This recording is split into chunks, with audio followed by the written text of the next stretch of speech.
Hello and welcome everyone to Mistletoe Madness Day 2. I am just some guy. With me is Ashton. Ashton, how are you doing?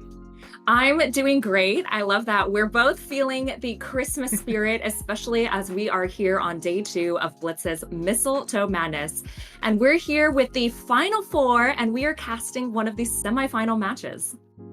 Absolutely. We've got a very exciting match ahead of us. We've got Timeless Obsidian taking on Left Right Knight. I mean, two very, very talented teams. They're here for a reason. Some of the top seeds in the tournament going in, and no surprise to see both of them here at semis. Yesterday, we started with 32 teams, and this was a single elimination bracket tournament. So now we are down to the final four, and we're going to get a look at the rosters on each of the teams. First, we're going to start with Timeless Obsidian. We have Dove and Dynasty over on DPS, Luca on tank, and Grapes and Abs on support. And I think with both of these teams, there's going to be a lot of household names, a lot of very recognized names, as they all have storied careers throughout Overwatch and contenders.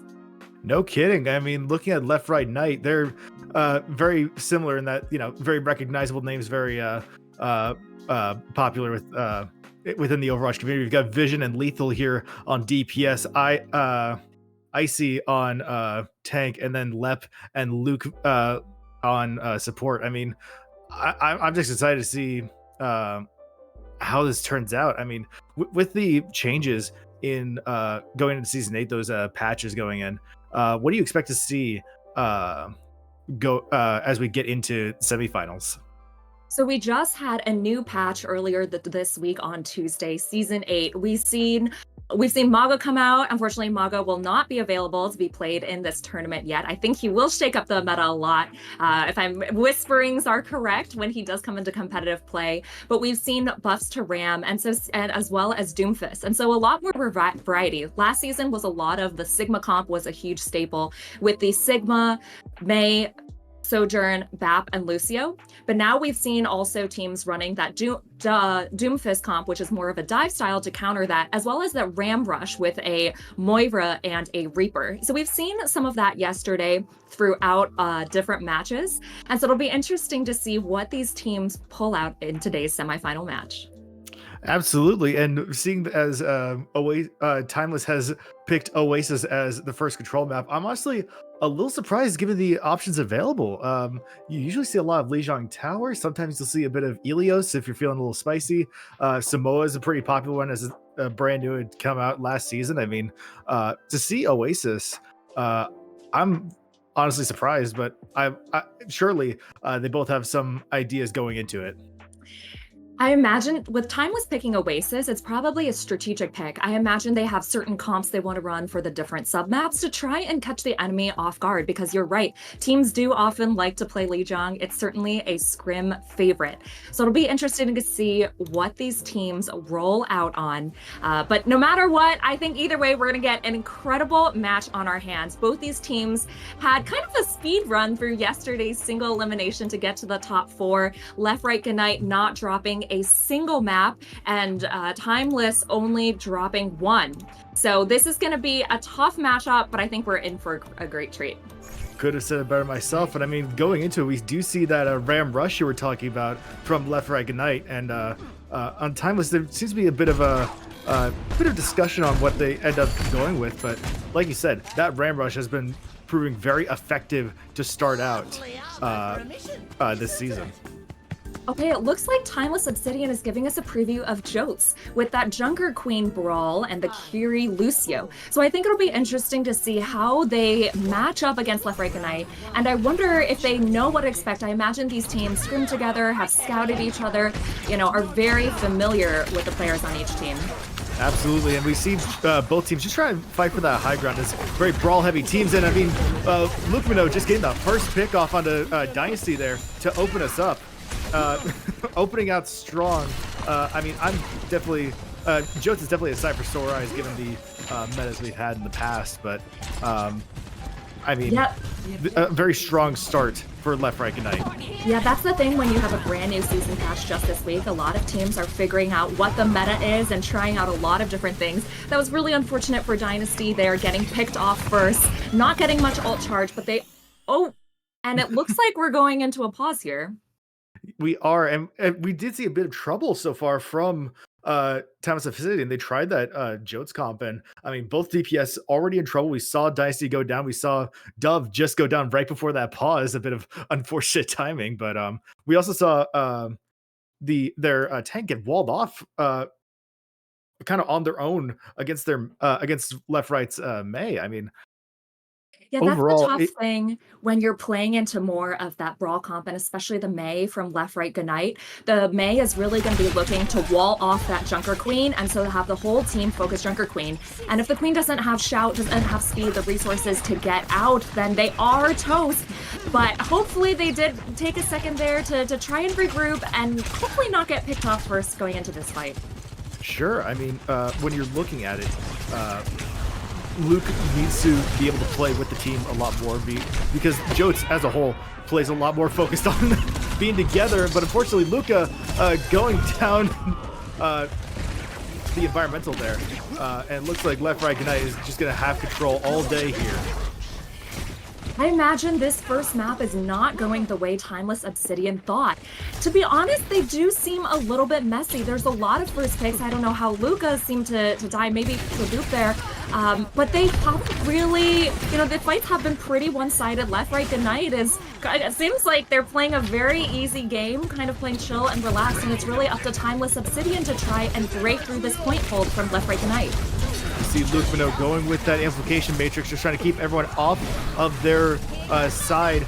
Blizzard coming out as well.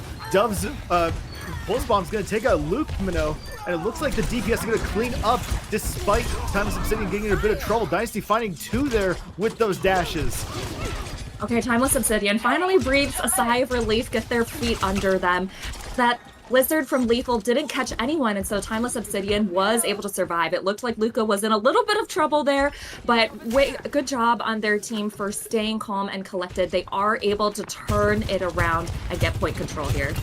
Seemed like they got the rust off from yesterday. A bit of a breeze through, so I think a bit of resistance coming from left-right has proven a bit of a shock here, as we do see the Kitsune Rush coming out from Abs, and it looks like we might see a Blade. No, but not if Luke Minot takes out Dicey first.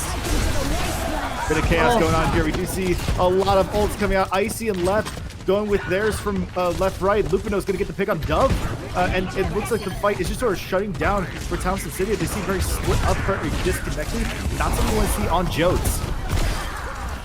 That Kitsune Rush from Timeless Obsidian made Left Right Goodnight back off, but they were managed to stabilize and re-engage, catching Timeless Obsidian off guard. And even though the Junker Queen ult was invested from Luca, it was countered by the beat from Left. And so, well done by both teams. Great job, especially by Left Right Goodnight, to turn it back around. And Timeless Obsidian, this is last fight territory. They do have a Blade and a Pulse coming up online, but they're walking into an overclock and a window. Cleaning up Vision, just caught out of position there. I mean, Lupino still going to take out Dove, and we're going to see Lupino and Lethal with their ults. Blizzard not going to find anyone here, but we do see Dynasty up top trying to take out Left. Not going to get any value there. Lupino taking out Grapes. Both supports going down for Timeless Obsidian, and it is a full team kill Mark 3 for Vision there at the end of first point. And Left Right Goodnight's going to take that first point there. Strong performance by Left Right Goodnight. Pretty dominant fight wins overall to take that first point. I wonder if Timeless Obsidian is going to continue with this Jotes rush, because to be honest, I don't think it's really working. Left Right Goodnight is playing more patient and they're able to get out resources, and Timeless Obsidian just isn't able to live into that brawl. I think especially huge shout out to Luke Mino, who is just so dominant on the BAP, shows why he was signed by the San Francisco Shock, is getting tons of first picks and getting pick over pick, even though BAP received a small ammo nerf this season. I know everyone's been complaining about BAP and how he's been part of the meta the last 2 seasons, and Luke Mino shows why, because he's really like a third DPS out on the field. But what's interesting here is on this Oasis City Center, which is a much more open, often known for dive submap, both teams are going to look for the Junker Queen, Jotes Mirror. I'm very surprised to see Left Right Goodnight swapping onto the Jotes comp rather than Timeless Obsidian trying to change their composition to try to match the Ram Rush, but perhaps some sort of gentleman's agreement as Lethal opens it up here. Pick onto Grapes. We do see the cleave from Icy. Not going to get anything here, but Vision going to get that pick on a Dynasty, and Left Right Goodnight's just going to take control of that point very early on. Vision with another pick on a Dove. Okay, Vision heard what I was talking about and said he won't be shown up by Luke Mino by his flex support. Shows the pick potential of Sojourn. So that's the difference here. Dove was on the Tracer earlier, but is now moving over to the Sojourn. The Sojourn just has so much consistent damage and that pick potential. And so they make the swaps here. And what's interesting, okay, Dynasty is going to go back to the Genji with just keeping his team out of spawn. So now we are in the full mirror. And so Timeless Obsidian looking to engage on this point again and trying not to get picked off first, as they have been every fight. Yeah, Lethal was in a bit of trouble there. Luca now in trouble. No shout over health, but able to get be kept up by Abs and Grapes there. Lethal just trying to move around, trying to see if he can get anything here. Does have his sights on Dynasty. Both these DPS now getting caught out here. Timeless doing what they can to retake, and they have, as Dove gets the pick on the left as we go into a pause. Very interesting. Perhaps this could explain some of the disconnectedness we've seen from Timeless so far. Perhaps it might be some sort of technical issue. Yeah, it sounds like one of the players in the lobby has been having some troubles. Perhaps that could explain why Timeless Obsidian has been struggling a little bit so far. But Timeless Obsidian and Left Right Goodnight here over on the Junker Queen on that mirror. And Dove show that switch over to the Sojourn is very valuable, getting that first pick. However, they do lose their Genji, and so traded out. We're now in a 4v4. And so Left Right Goodnight still has point control. They seem to be having the upper hand overall. And so, hopefully Timeless Obsidian is also taking this time to, taking advantage of the break to think through their game plan and how they can win out a team fight and flip the point.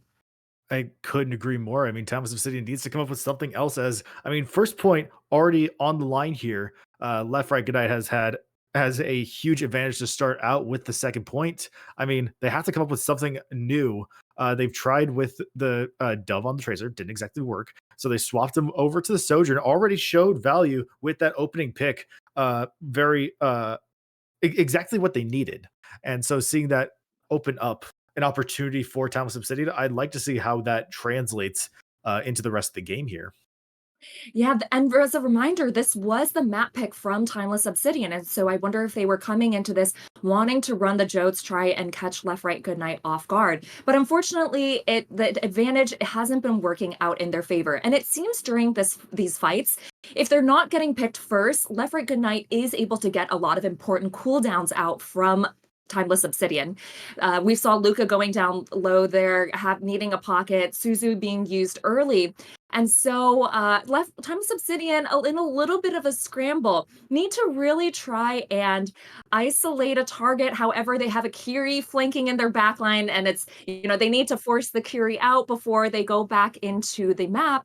And here, just as we said, we are going to jump back into the map, 50% ticking up for Left Right Goodnight. Up with that pick on the left, already a big start, but they're in a bit of trouble as Icy is on there. Luca, though, gained that pick on the Lethal to, again, just try to get a bit of advantage in this fight, trying to retake this point, and they will eventually, if Icy doesn't have anything to say about it. Vision fighting too with Overclock, though, shutting that down real quick. Getting Abs in a bit of trouble, getting that pick as well. I mean, Vision has been on fire with this Sojourn, and is going to find another 2 on that. Oh my god, Vision with the 5K shows why he was one of the top hit scan players throughout all of Contenders, and is just known to clutch out fights no matter how many teammates he has lost. So Left Right Goodnight there, they do invest a lot of ultimates there, but we do have a bit of an even ult matchup as Beat's coming up online for Beat online for Timeless Obsidian, as well as DPS ults, but they are walking into a Genji Blade as well as a Queen ult from Left Right Goodnight. In final fight territory, not looking good as Lethal already gets the opening pick onto Dove. Not what you want to have when they have Overclock at the ready. Rampage coming out from Icy, Beat from Grapes to counter it. Luca gets the pick on Luke Mino, and I mean, already looks like Timeless Obsidian might just try to retake left, right, realizes that they can back up a bit, try to recollect themselves, as Luca gets another pick on the lethal here. And Vision getting run over. Okay, it was looking. All right, left members of Left Right Good Night don't want to stagger. They just died to the cars out there. And it was looking like this was going to be 100-0 for Left Right Good Night, but at the final moments, Timeless Obsidian clutches it up. Massive beat from Grapes to sustain through Icy's Junker Queen ult. Now, Left Right Good Night is walking into 2 DPS ults as well as a Kiri, but they do have matching mirror ults on the same, and they do have the advantage of speed. You see Dove opening up with the overclock, gonna get the pick on the Luke-Mino. Lethal gonna shut that down real quick though with Blade. Icy getting the pick on the Luca, and it's already not looking great for Timeless Obsidian. Left Right Good Night probably is gonna just try to retake here. And they are going to get real close if it's not for the contest from Grapes. Grapes trying his best to live and contest this point for as long as he can while members of his team come back. Oh, and unfortunately, a bit of a C9 there. Timeless Obsidian just isn't able to get to that point, and Left Right Good Night sweeps Oasis 2-0. I mean, it looked like both supports from Timeless were near that point. It was just a matter of they weren't in the right position, perhaps. They perhaps got booped off, I believe. But, I mean, Vision here, we saw them pop off the entirety of the match with Sojourn, but especially this in particular, cleaning up that 5K. Especially when they were down early in that fight. Very surprising, but an incredible performance from Vision. Yeah, that's the thing with the Jotesmere is it's a little bit messier. There are a lot of first picks going the way of one team, but then picks are traded out. And there's also kind of mini fights going on throughout the map. You have a Queen over here, you have a Kiri over there. But Left Right Good Night shows that they are a force to be reckoned with. It looked like a relatively easy game for them. And so Timeless Obsidian is going to have the next map pick, and they are going to try and regroup and think through what comp they want to play and how they can counter Left Right Good Night. Sure, I mean they've shown so far that Jotes maybe isn't as effective as they had initially assumed going into Oasis, being that that was their Mac pick. But I mean, ultimately, it's going to come down to how coordinated they play. They seem very separate, very disconnected. They didn't seem to have a focus on a single target. And like you said earlier, they used those utility really early, and that seemed to be the death for them. Using that speed boost really early, using that shout early into the fight before they could even get those first hits in, especially with like Cleave or Knife from their tank. I mean, it's a matter of being able to utilize your surroundings and being able to cooperate as a team uh, above all else. That's the thing about the Jotes comp. It is really all about baiting out cooldowns. It's not quite like a Rhine Rush where you just wall off a target, you press W key and swing at everyone.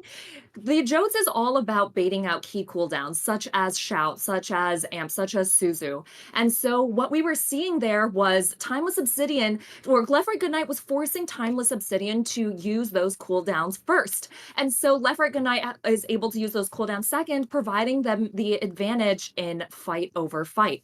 And so Jotes was a nice breath of fresh air. We haven't seen much throughout the last few seasons, so it was pretty cool to see these two teams in that mirror. But it'll be interesting as we move over to the next map type, which is going to be a little bit different, I imagine. These teams are going to show their flexibility and run a few different comps. I mean, I couldn't agree more. We're currently waiting on the pick from Timeless right now, and I mean, we've talked a lot on that previous on Oasis about Vision and their individual skill set.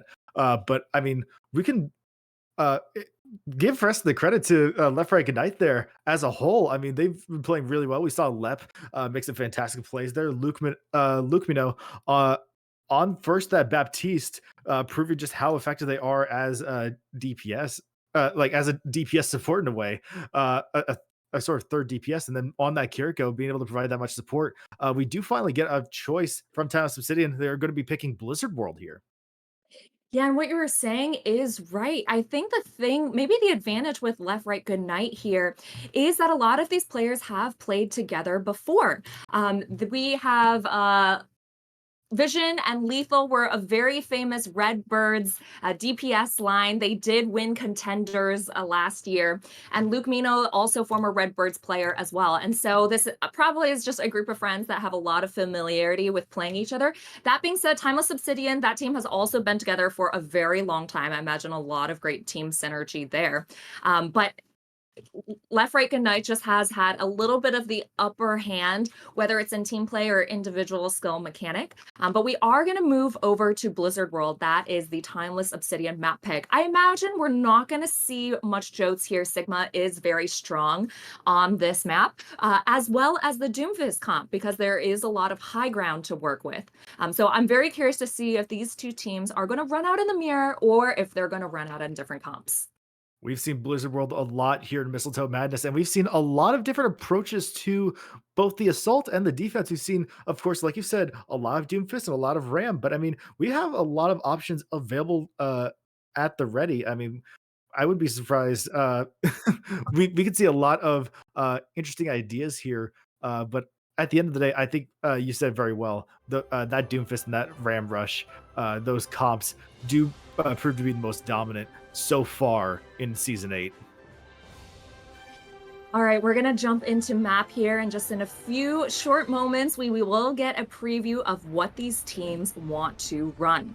And so we are going to start off here with, I think, actually, we're going to take a look. Let's see.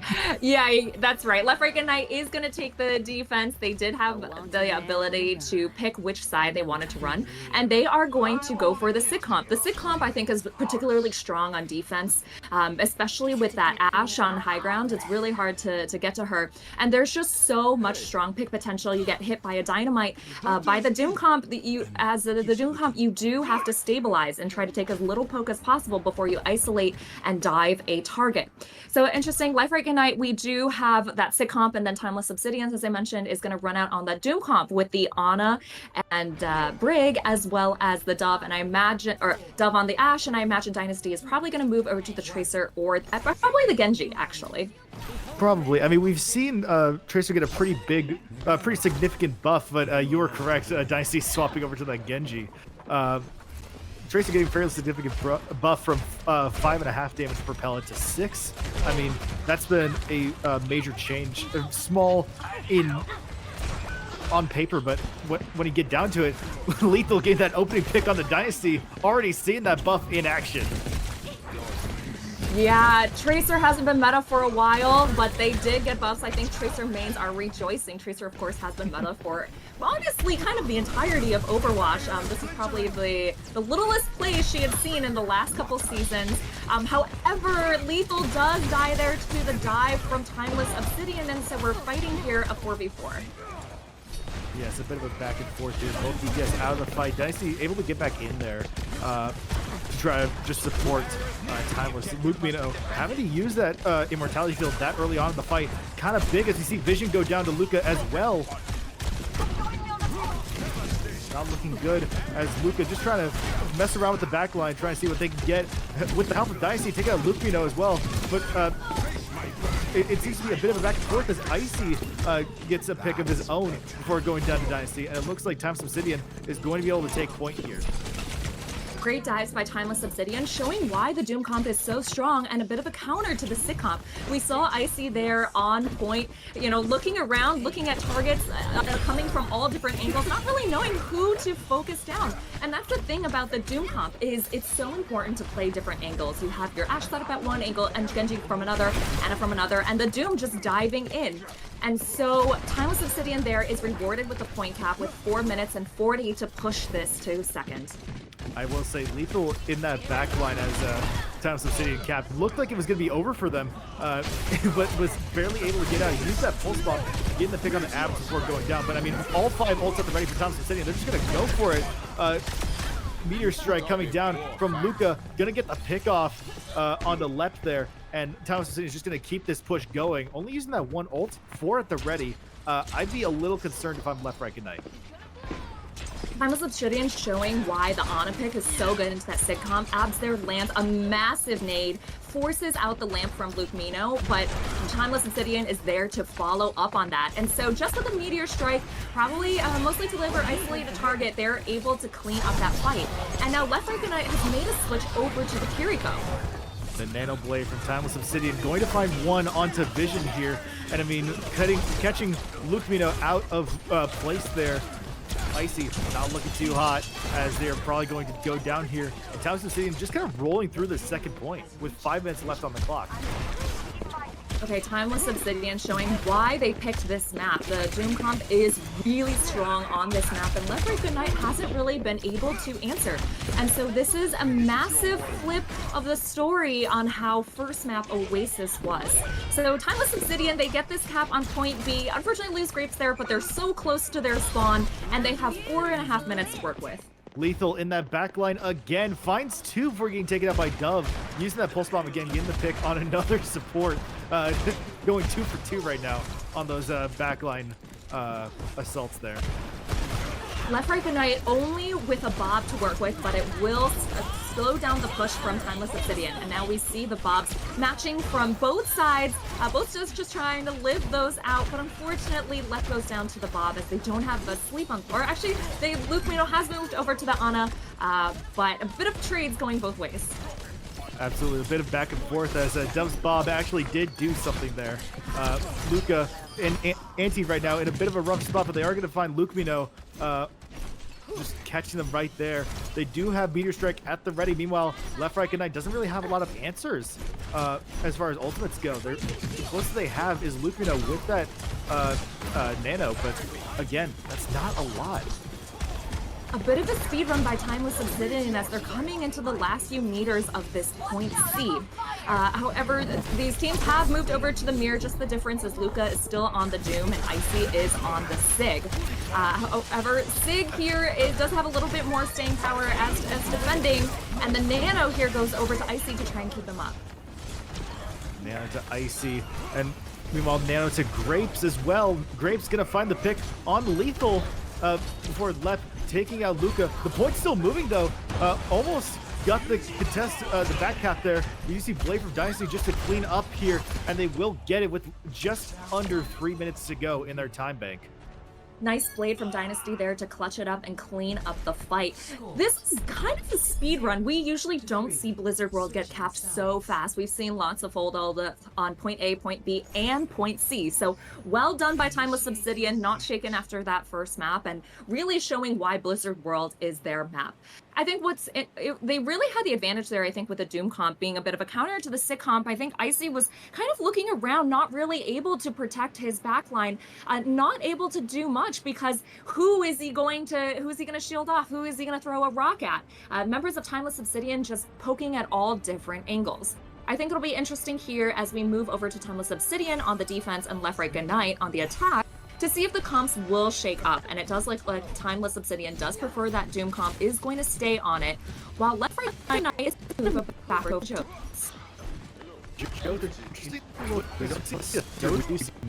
Lethal on the I think ultimately better decision as Soldier a little bit better for the short mid-range as well. Vision on hot though should be a lot better those long range, especially the long size lines you have on first point of the Blizzard World. Ultimately, an interesting one that I could pay off pretty well as we open up here with Left Right and Assault. I think it's interesting. Vision is for the Hanzo here. We usually don't see Hanzo with Jojo. But Vision Hanzo is very famous. I know a lot of people have seen before, and if anyone's making it work, it would be Vision.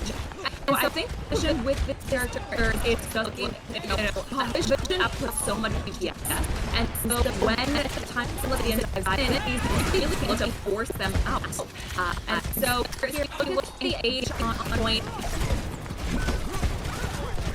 Oh, to get the first pick, though. 5-2 now.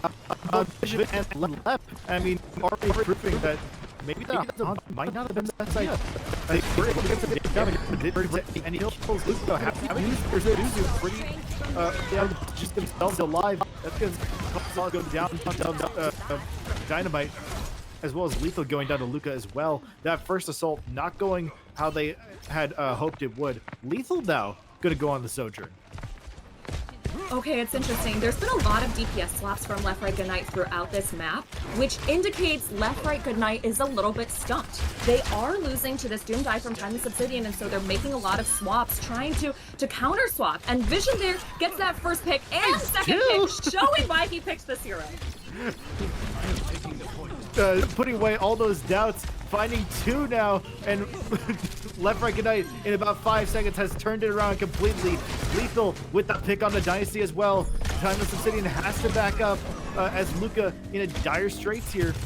Ab's able to keep them alive, but Left Right Goodnight's able to capture the point. 4 minutes 45 to go, and Icy's just gonna go for it, being antied, but they do have that shot at the ready, so they are gonna get both picks on both Abs and Luca, forcing Timeless Obsidian back even further, but no one's pushing that point. After a bit of a struggle on trying to take the first point, Left Right Goodnight makes some swaps. Lethal goes over to the Sojourn and shows that the double sniper pick with the Junker Queen does work. This is just like all of your ranked games. And so they are able to get this payload moving, and they have 4 minutes to work with in the time bank. They are walking into 5 ults coming up online from Timeless Obsidian, but they also have 4 to work with in their own bank. Absolutely, we do see the nano coming out onto Luca. Might prove dangerous for Left Right Goodnight, but we will have to see as Luca gets in a bit of trouble here, but is going to ultimately stay alive. Luca now caught behind enemy lines here. I assume they're going to use that meteor strike as an escape option, or just go right down his assault. Again, that buff on the Doom, able to heal themselves while in hold. Icy though, gonna find that pick on the Dicey in their backline. Overclock coming out from Lethal. We'll see how well this plays off. Lethal getting that pick onto Dove, getting another onto Abs here, and it looks like the backline for Timeless is just melting away. Luca trying to do what they can, but Lethal getting 3 now, might get 4 here onto Greats as well. Yeah, both these DPS from Left Right Goodnight as well as Icy showing up big, and so they're able to kill off the members of Timeless Obsidian. Luca just diving in the back line, but the members of Left Right Goodnight are so mobile, so having a really hard time trying to finish off a target. And now we're here at the end of point B. Only a little bit more to go, but with that carry ult, Left Right Goodnight just gets the picks. Vision continues to get the picks, and they're just able to cap point B almost at about at the same speed that Timeless Obsidian was able to cap point B as well. More or less. I mean, they've got about 4 minutes, 15 seconds to go, and to make it all the way. They could possibly just match them, get the cap in a minute, but it's not going to happen. Dicey gets that early pick off onto Lethal. All right, Timeless Obsidian is able to stave off the push there, although they do lose their Genji and their Rig, and so the teams are kind of stuck here in a room, but unfortunately unfortunately for Timeless Obsidian, Left Right Goodnight is getting the upper hand. The one thing though is it hasn't been much cart progress, just Lethal here left it stagger on point, but honestly it's a bit of a messy fight. Ults used trade going both ways. I mean, Vision getting that dragon onto Abs. You rarely ever see dragons get a kill at this level, but I mean, here we see it. Left Right Goodnight's going to push a little bit further. 3 minutes, 20 seconds to go. They're ultimately not going to have as much time as Timeless Obsidian does if they do end up full capping. Vision with an amazing pick on the Dove, though.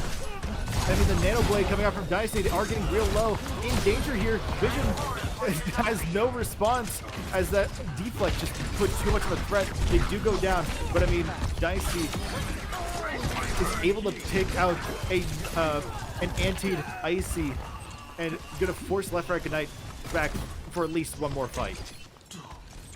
Okay, Timeless Obsidian breathes a sigh of relief. They are able to win out that team fight. However, they have invested heavily, including that Nano Blade there.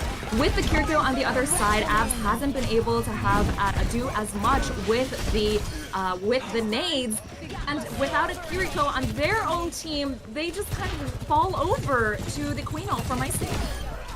Very beneficial Queen ult, finding 2. Lethal with another pick on the Grapes, and they just have to worry about Dove in their backline, but not too much as they can just push the point kind of for free here. Abs gonna do what they can, try and keep everyone alive. Not gonna work as Lethal just sees right through them. Lethal getting another onto Dynasty here. And left right just gonna keep moving. Lethal with another onto Grapes here. And they do have Overclock to the Rage just to hold them back. Beat coming out from left here just to keep them alive, and they will be able to full cap with just under 2 minutes to spare. Okay, 2 minutes for Left Right Goodnight, 3 minutes for Timeless Obsidian, but this is pretty close. And I think, you know, both these teams showing such dominant attacks. And that's the thing about this Doom comp. It's not as good for defense. It's really good for attack. You want to take fast engages, you set up at different angles, and you collapse onto an enemy. But Left Right Goodnight makes the necessary swaps, goes over to the Junker Queen, runs the double hit scan with that carry Lucio. And so they are more mobile, and Timeless Obsidian just isn't able to dive the members of Left Right Goodnight as well as they were when they were running the Sig comp. Now, in overtime, Left Right Goodnight is going to have the first attack. They are going to keep running what's working. And so they're going to keep the Sojourn and, you know, Vision on the Hanzo as you basically just let Vision pick whatever hero he wants and he will do God's work on it. And so they have that trust in their DPS line. And so Timeless Obsidian is going to continue running the Doom comp. And so now knowing what they're going to see from Left Right Goodnight, actually, what's interesting is Luca's going to move over to the 6. So they're going to go over back to what Left Right Goodnight was initially running on their defense. They're moving over to the Sig and the Baptiste.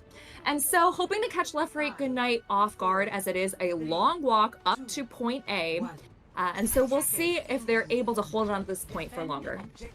For defense, I think Sigma is a really good choice. It didn't work too well on Oasis, but I mean, with the longer sightlines you have here with Blizzard World first point, I mean, I think this pick from Luca might just make the difference here.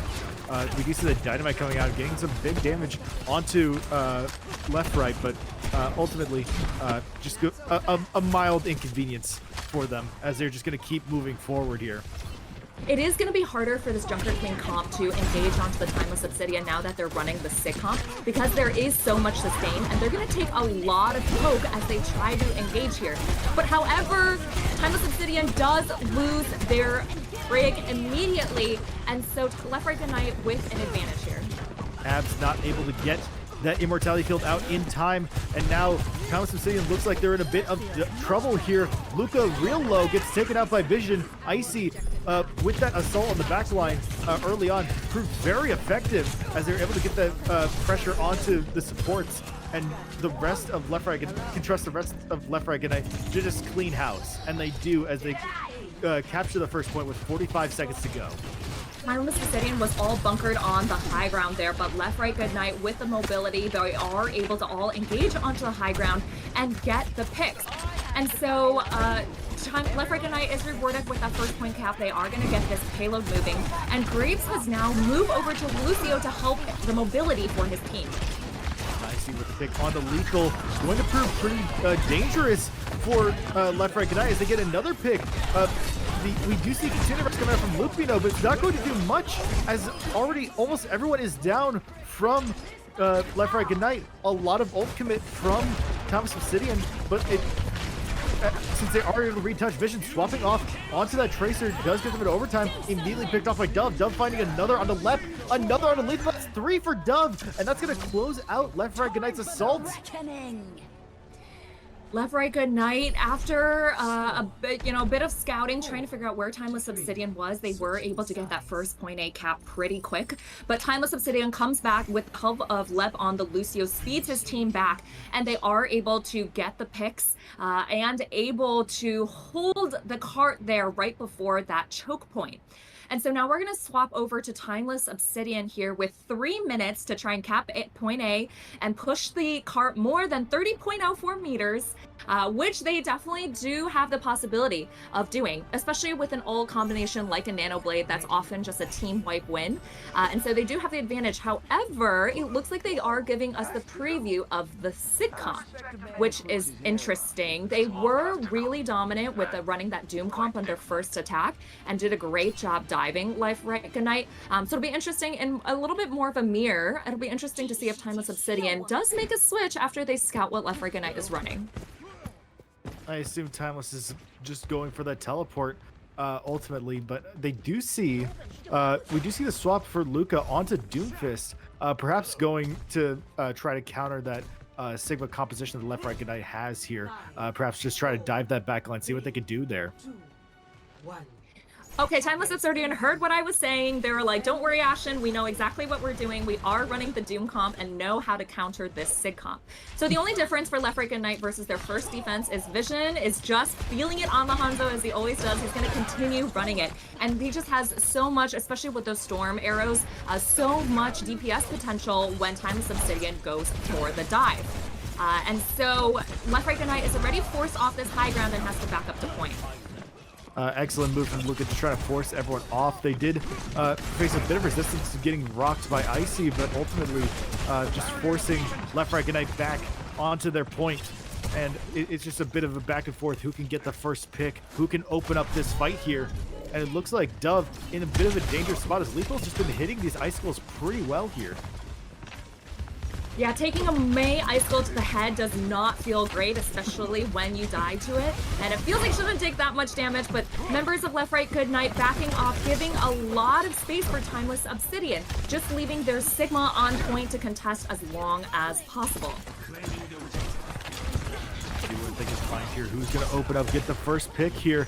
I mean, looking great from Timeless as Luca getting that punch, the dash coming out from Dynasty as well, getting that big damage out, but they're able to survive it. Icy able to hold on the point pretty well. Minute and a half left for Timeless Obsidian to make a move here. And Lethal gained the opening pick of this round onto Dynasty, almost a minute and a half into the match. Or into the round here. Graves with the pick on the Vision. It's a bit of a back and forth. We do see Blitz coming out from Lethal here just to keep Timeless Obsidian back. Not going to find anyone here, but just taking that space. Absolutely vital for Left Right Good Night. Timeless Obsidian loses one member early, and Lethal sees that as the go button to use that Mei ult on to Abs, so they are able to delete the Ana. But with that Brig still alive, Brig has that Inspire, that AoE healing, is able to keep up his team, and so Timeless Obsidian is able to get the picks. Now they have capped point A, they have 1 minute to go, and there's a lot of ultimates coming up on both sides. However, Left Right Good Night is walking into a Nano Blade as well as a Bob and a Rally, which is going to be very hard to break through. Actuating the barrier. A lot of ults coming at the ready. Almost all 5 from Timeless Obsidian. We just see Nano coming out onto Luca with the Rally coming out from Grapes, and they've already capped it. Timeless Obsidian will take Blizzard World as they seemingly a C9, as I believe Sigma just got way too high up and wasn't able to contest the point, which is how little space there was left. That just left Timeless Obsidian the opportunity to just capture the point. Yeah, even if Icy was able to touch the point and not C9 there, it's still a fight lost. Timeless Obsidian just has every ult in the bank, using the Nano on the Doomfist, actually, but they have the Blade, they have the Rally, they have the Bob, and with that Rally, it's the go button. Everyone pushes forward and just overwhelms the members of Left Right Good Night. So really dominant performance here on Blizzard World by Timeless Obsidian, tying up the score 1-1. I mean, credit where it's due. Timeless Obsidian seemingly a night and day performance for them on Blizzard World. But I mean, also credit to Left Right Good Night. They were able to hold it pretty well. They got to third and fourth rounds. They held as long as they could, but ultimately it just came down to the amount of ults at the ready and the amount of early picks, especially from if you saw the Brig with that Rally already got the opening pick on that last fight right before they were able to capture. So, like you said, if that Flux did go off and they were still able to contest in time, it still would have been an uphill battle for Left Right Good Night. But I mean, we will see how this is going to play out, as we are tied up 1-1 here. Yeah, great showing by Timeless Obsidian, showing why the Doom comp is so strong and has been increasingly popular in the last few weeks as teams have been picking it up. I think a lot of teams watching OWL, watching World Cup, saw China and Korea running the Doom comp, showing how strong it was and a great counter to the Sig comp. And so for the next map type, we are going to be moving over to Flashpoint. Left Right Good Night is going to have the map pick. It'll be interesting. I can imagine Timeless Obsidian still running that Doom comp. It'll be interesting what Left Right Good Night answer with. But first off, we are going to go over to the break, give these teams a bit of a breather as they figure out what they want to play next.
Hello and welcome back to Mistletoe Madness. I am just a guy. With me is Ashton, and we've got a very tight game here. Left, right, good night versus Timeless Obsidian. 1-1 right now. About to go into Flashpoint.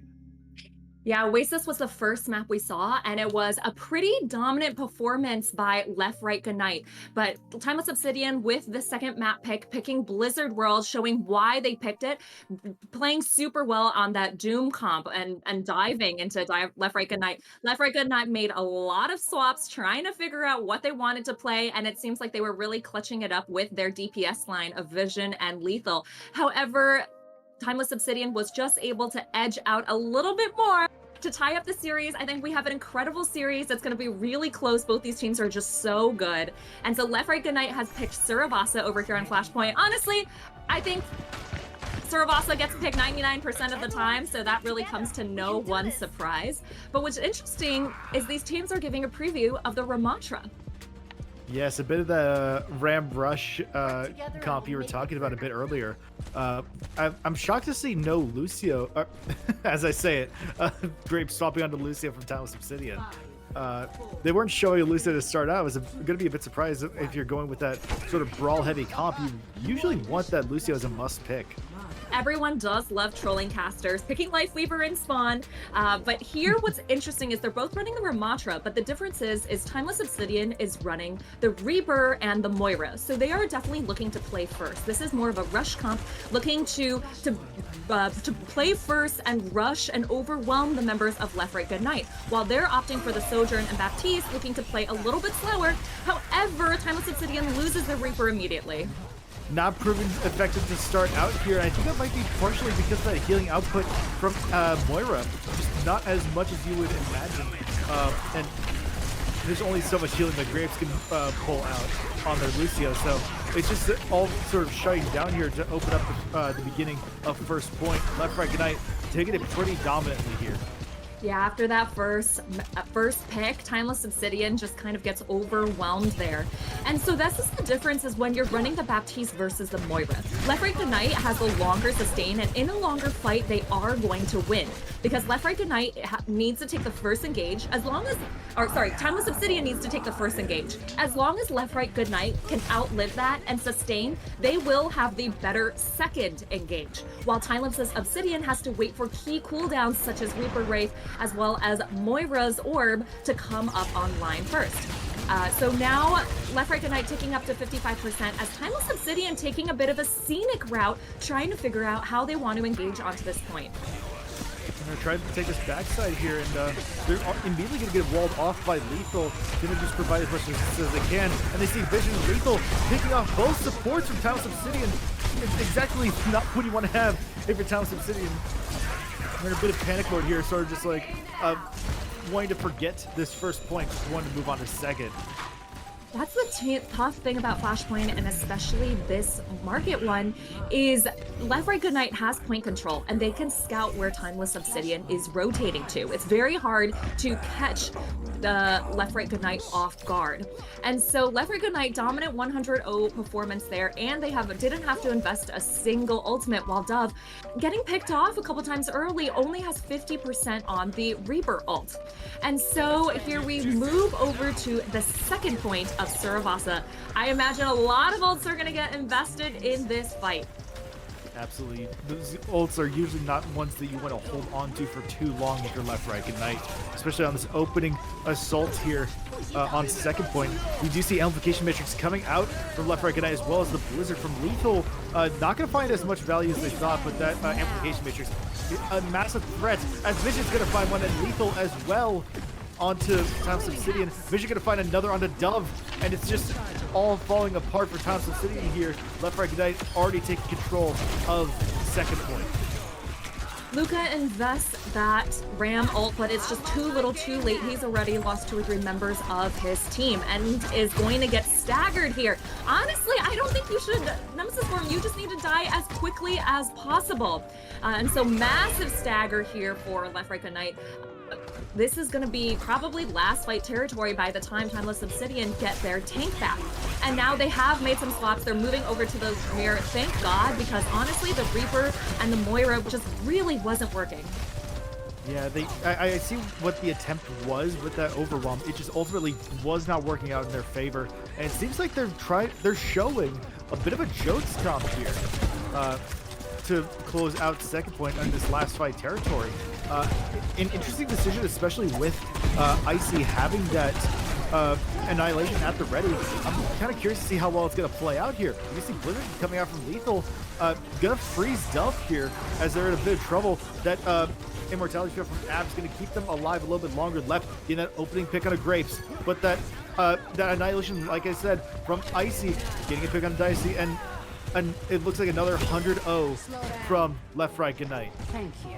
It was looking like Timeless Obsidian might be able to turn it around, making the swap over to the Queen, and they were able to outlive Lethal's Blizzard. However, Icy with Ramatra ult, you just press Q and you just walk around waiting for members of the other team to die. And so, interestingly, Luca here is going to keep the Junker Queen. So, Junker Queen is really strong in the upfront brawl, does output a lot of DPS, and if you get a big knife, you can cause a lot of bleed damage, and so is pretty good into the Ramatra. However, they are down 0-2. Timeless Obsidian is on the back foot, and they are walking into a window as Timeless Obsidian, or as Left Right Goodnight already seems to have first point control. They do indeed, and I mean, the ults at the ready for Timeless Obsidian. They do have that Blizzard, and they do have that Amplification Matrix at the ready, but it's not going to do much if Vision gets that first pick on the Dove to open up that Amplification Matrix coming out pretty early on, but Lucamino already there to respond with their own Amplification Matrix, and Abs just realizing there's not much they can really do, and it's just time to reset. Yeah, this map has just been so dominant by Left Right Goodnight, not allowing Timeless Obsidian to capture the points whatsoever. They make the swap over to the Kiriko. They do have DPS ults as well as a Queen ult to work with. However, it's probably going to get countered by Left's beat. And they're also walking into Vision and Lethal's ults as well. And so honestly, this could be it. And Vision here on the flank with the overclock. See Vision very dominant with this overclock. So far, no picks just yet, but they will find the pick onto Dove. We see Dynasty with their Blizzard gonna get the pick on the Lucamino, but it's Left Right Goodnight still able to hold on here. Vision being taken up by Grapes, already down quite a bit. Left Right Goodnight's just gonna get Lethal, just gonna use that Blizzard to try to keep Timeless Obsidian off the point as long as possible. Oh, 99-0, it's overtime. It's really just easy cleanup from Left Right Goodnight. Well, actually, Dove on the overclock is able to get the picks, and Icy blocking has to back up, taking so much damage from that overclock. So Timeless Obsidian is able finally to flip off the point. Luca trying to hold on as long as possible, but Vision does get that pick, and Icy with the Ram ults just runs it down in the back line, getting picks, and so what looked like a fight win for Timeless Obsidian, they will be able to get the flip here. It was a very close fight. A lot of confusing ultimate commitments there, but ultimately they just Left Right Goodnight decided that was the play to make. They decided to just go for it, and I mean that Annihilation from Icy proved effective at cleaning up a little bit here, but ultimately Timeless Obsidian's just gonna hold on and flip the point here. Okay, just as I was saying, Timeless Obsidian flips it just as fast, is able to tick up to 65%. They do have several ults in the bank to work with, and what's interesting is Left Right Goodnight Icy has moved over to the Doomfist, and we haven't seen Icy's Doomfist at all, and it looks like Luca is drifting off. I don't know, that might be a DC there. That's a little unfortunate, and so Left Right Goodnight just trying to engage, take advantage of Luca flying into outer space, throws in the main wall, catches a few members of Timeless Obsidian. Oh, and they are going to be able to flip this over at 99-99, not allowing Timeless Obsidian to get a single point on Saravasa. I was not aware of that Queen rework where they're just able to float off into space, but I mean, here Secret we are. Nerf. Left Right Goodnight, a very dominant display here on Saravasa. I mean, Vision on that Sojourn, we talked about it before, has a very commanding play style, especially when they have that rail at the ready. This was so dominant for left, right, good night. Timeless Obsidian just kind of falling over like tissue paper. They ran out on the Ramatra as well as the Moira and the Reaper. However, they kept getting picked first and they weren't able to properly rush onto members of Left, Right, Good Night and overwhelm them. And so I wonder if they were able to do it back, should they have just run the Doom comp that they were seeing so much success with on Blizzard World? Absolutely. I mean, when you have Dove going down first as that Reaper, not going to provide a ton of value, and then you have Abs trying to do what they can on that Moira. It doesn't provide a lot of healing output, a lot of sustain, as opposed to the Baptiste. I'm a little surprised they decided to go with that in the first place, but ultimately it proved ineffective. And as soon as they swapped off onto that Doom comp, they were able to show a bit of resistance on that last point. Ultimately, Left Right Knight just had the momentum, they had the ults at the ready to just keep Timeless Obsidian from capturing that point completely.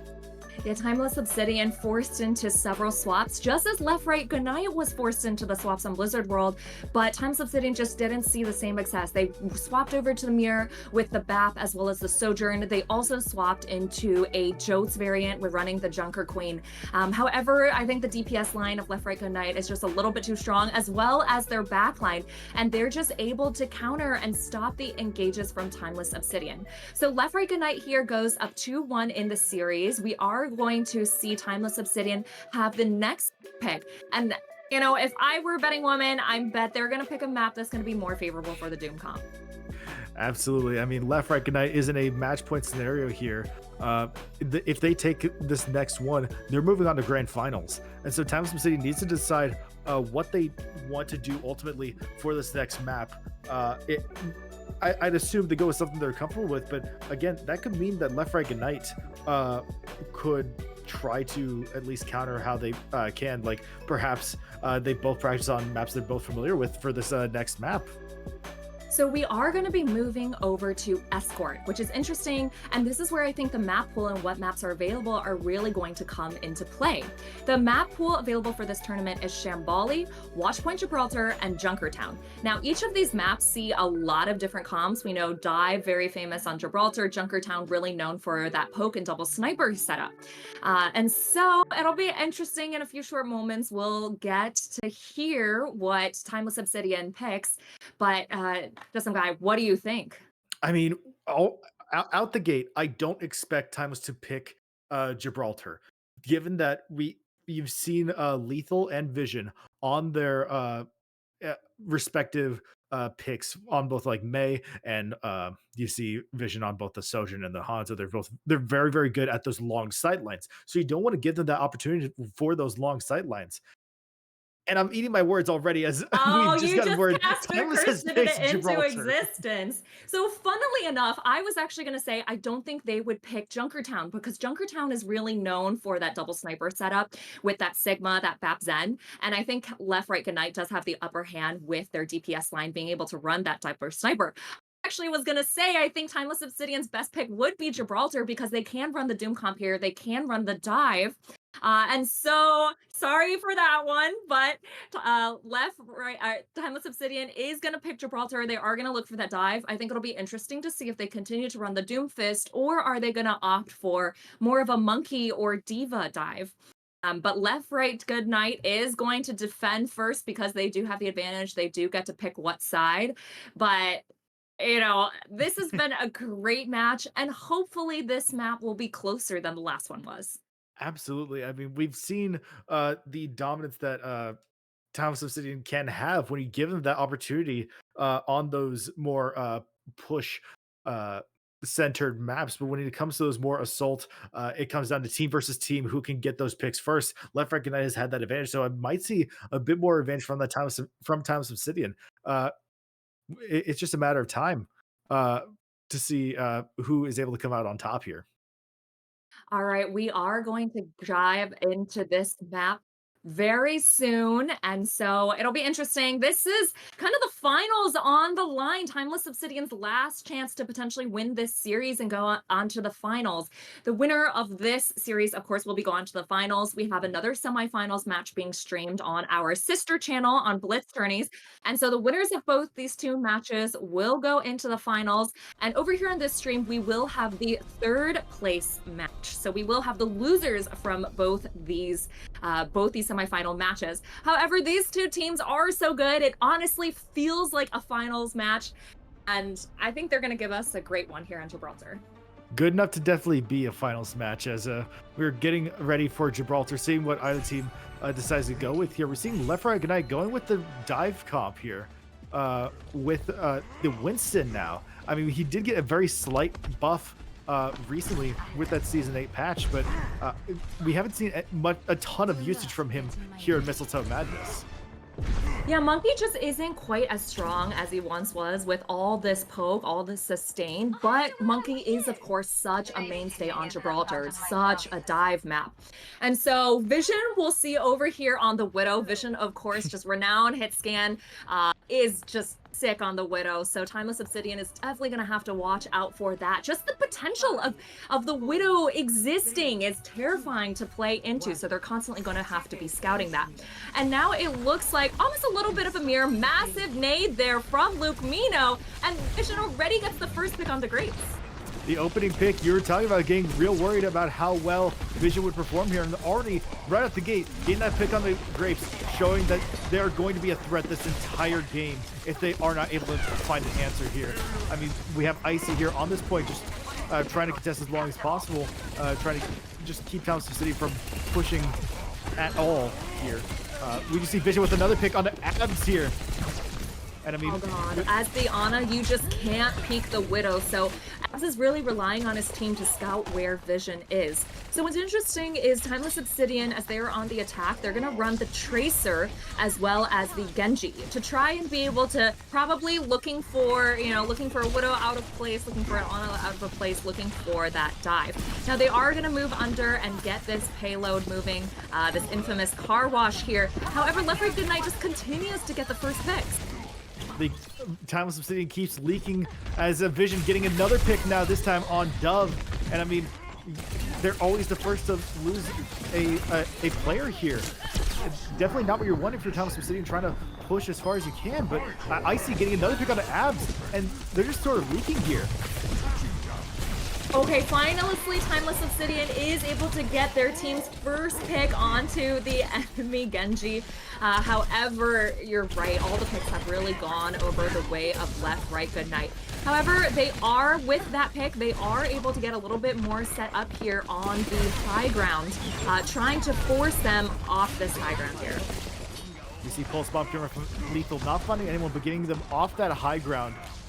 Very massive advantage there for Left Right Good Night. We see Vision. The point for not being moved at all, no one there in sight. We see Icy with their Primal going out. Not going to find much as they get slept, but I mean, they're going to find two here. One on Division, one on Luca with their Primal in response. Going to find Lupino, and finally a pick on Division, who's been just incredibly dominant to start out. Luca marked that 3 for their Primal. Okay, big fight win there from Timeless Obsidian. Grapes invests the rally. I don't know if that was a fat finger, but it didn't really seem necessary as there was only Icy left there on point. However, Left Right Good Night is going to able to come back and contest this last point A. They are walking into a pulse bomb, and with rally coming up soon. Luca getting stuck there, and Anti, not much they can do as Lethal getting that pick onto Luca, and already that's going to force Timeless Obsidian to back up just a bit here. So that they don't go under too much pressure. Luca gonna go with that swap on the Doomfist now. Okay, that was a big fight win by Timeless Obsidian. I bet they wish they had that rally. They could have used that rally for Left Right Good Night's engage. But Left Right Good Night, they have the sights up. They just have advantage knowing where all the members of Timeless Obsidian are. They are able to turn it around. Oh, Dynasty does get out there with one sliver of health, but Abs does not. So they lose their Ana.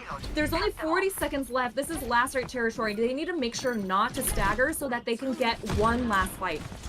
Vision with another pick, this time on a Luca. Could see another on the Dynasty here, but Icy able to clean that up for this fight. They don't have And much it looks like time they're going to left. swap on a Roadhog, Luca is. And a very interesting decision given that, given the ante that Lucamino can provide, as well as that just the amount of lethality that Vision has. Okay, Luca goes over to the Hog, knows that the team can get to the point, but unfortunately they lose their Genji, who has the blade immediately because the vision is so good. So Luca, hopefully with this Hog, is just able to live all of the sustain. He does receive the Suzu, but they need someone to be able to touch this point. Too much damage output for Luca to survive. Abs in a bit of trouble here, getting taken out by Icy. That teleport not working to their favor. Grape's going to go down as well, and that's going to be it for Thomas Obsidian. Dicey's going to do what they can here on the contest with that blade. Not going to find anything, and that's going to do it here. Oh, honestly, throughout this whole map, Timeless Obsidian was really having a hard time. They kept getting picked off first, and they weren't really able to get much cart progress. There was that one fight about, halfway through their attack where they were able to kill off all the members of Left, Right, Goodnight.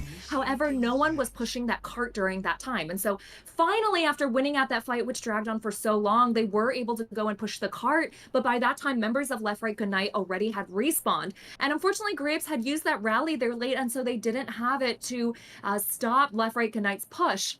And, Vision on this Widow is just so good. Timeless Obsidian hasn't been able to dive the Widow, hasn't been able to force Vision back. And so Left, Right, Goodnight, they're rewarded with a strong first point hold here on Gibraltar. No, they only need to push it 82.26 meters. Basically, just need to cap point A to go up 3-1 and make it to the finals. We see Timeless Obsidian sort of in desperation spot. Gonna stick with the Hog for Luca, but this time we see Dynasty on the Sombra, perhaps to counter Vision's Vision's Widowmaker here. We saw him very effective, a ton of very valuable picks for Left, Right, Goodnight, and I believe only taking one death to that to Luca on that Winston. Okay, interesting. Timeless Obsidian opts for the Hog, needs a Kiriko to pocket him. And honestly, this is looking like some of my ranked games. With the Hog rework from last season, we've seen a lot of Hog and Ladder to honestly everyone's frustration except for the Hog player. And so, just the other day, I think I did see Hogs being run on Gibraltar, which is famously a dive map. And Luca does show why it's being played. You just have this large pick in your face, just having so much brawl and pick potential. And with that Kiri pocket, he can kind of outlive everything. Proving effective already, Luca with 2, but I will say, Dicey, with that Sombra, is able to force Vision off of Widowmaker onto Cassidy now. Okay, making some swaps. Icy goes over to the Diva. That Matrix is really strong for countering Hog Hook and stopping his teammates from being hacked. Dynasty here on the flank on the Sombra, but Sombra is not what she once was. She only has a short distance TP, and Vision is able to get that pick off. So with these few swaps from Left, Right, Goodnight, knowing they're playing into a Hog, they are able to get this first fight win and get the payload moving. And this is last fight territory here. Already with almost 2.5 minutes left for Left, Right, Goodnight. They're going to just push as far as they can. Less than 5 meters to go. Thompson City just going to try to contest as long as they can. That anti-nade proving very effective, especially on the Luca, as they weren't able to get Suzu'd there by Abs. Dove's going to go down to lethal, and the Nao's going to come out on Icy. Very decent pick, as they're going to just get a ton of mainline damage out. Vision with the pick on a Dicey. The blade coming out from lethal, and that's just going to do it. Left, Right, Goodnight is going to take the match and will move on to grand finals.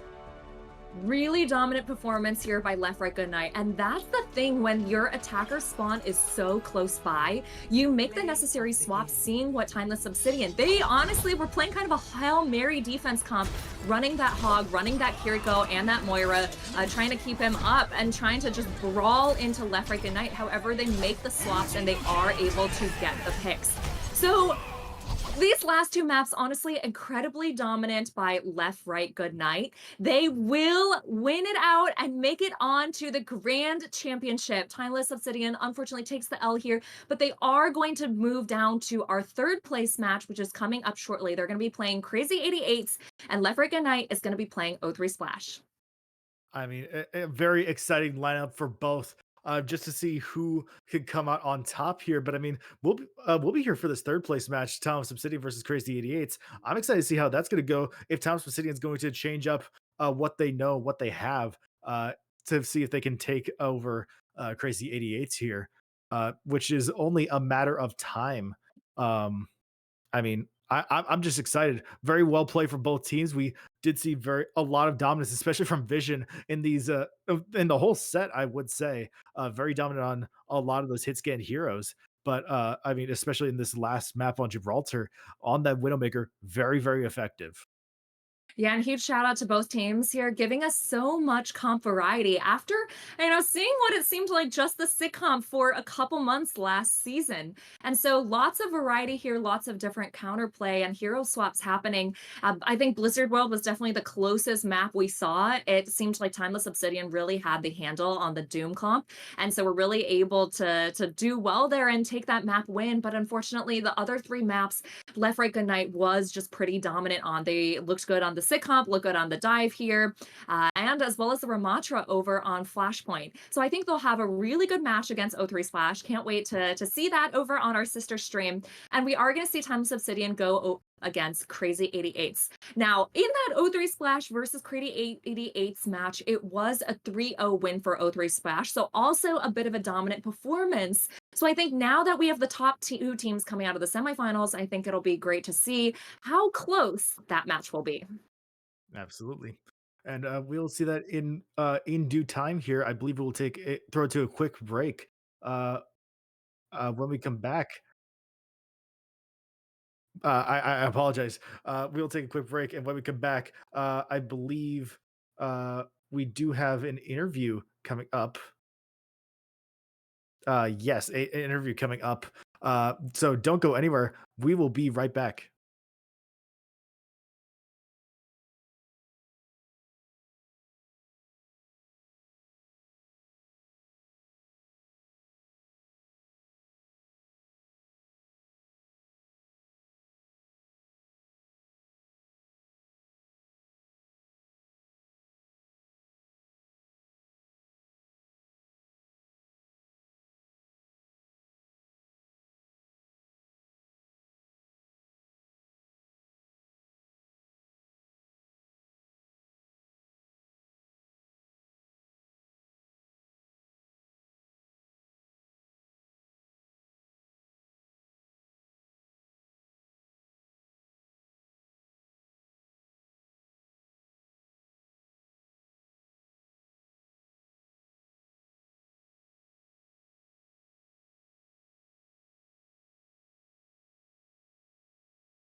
Hello and welcome back, everyone, to Mistletoe Madness. I'm just some guy. With me is Ashton, and here we are, day two. We are getting ready for our third place match here. It's gonna be Timeless Obsidian taking on Crazy 88s.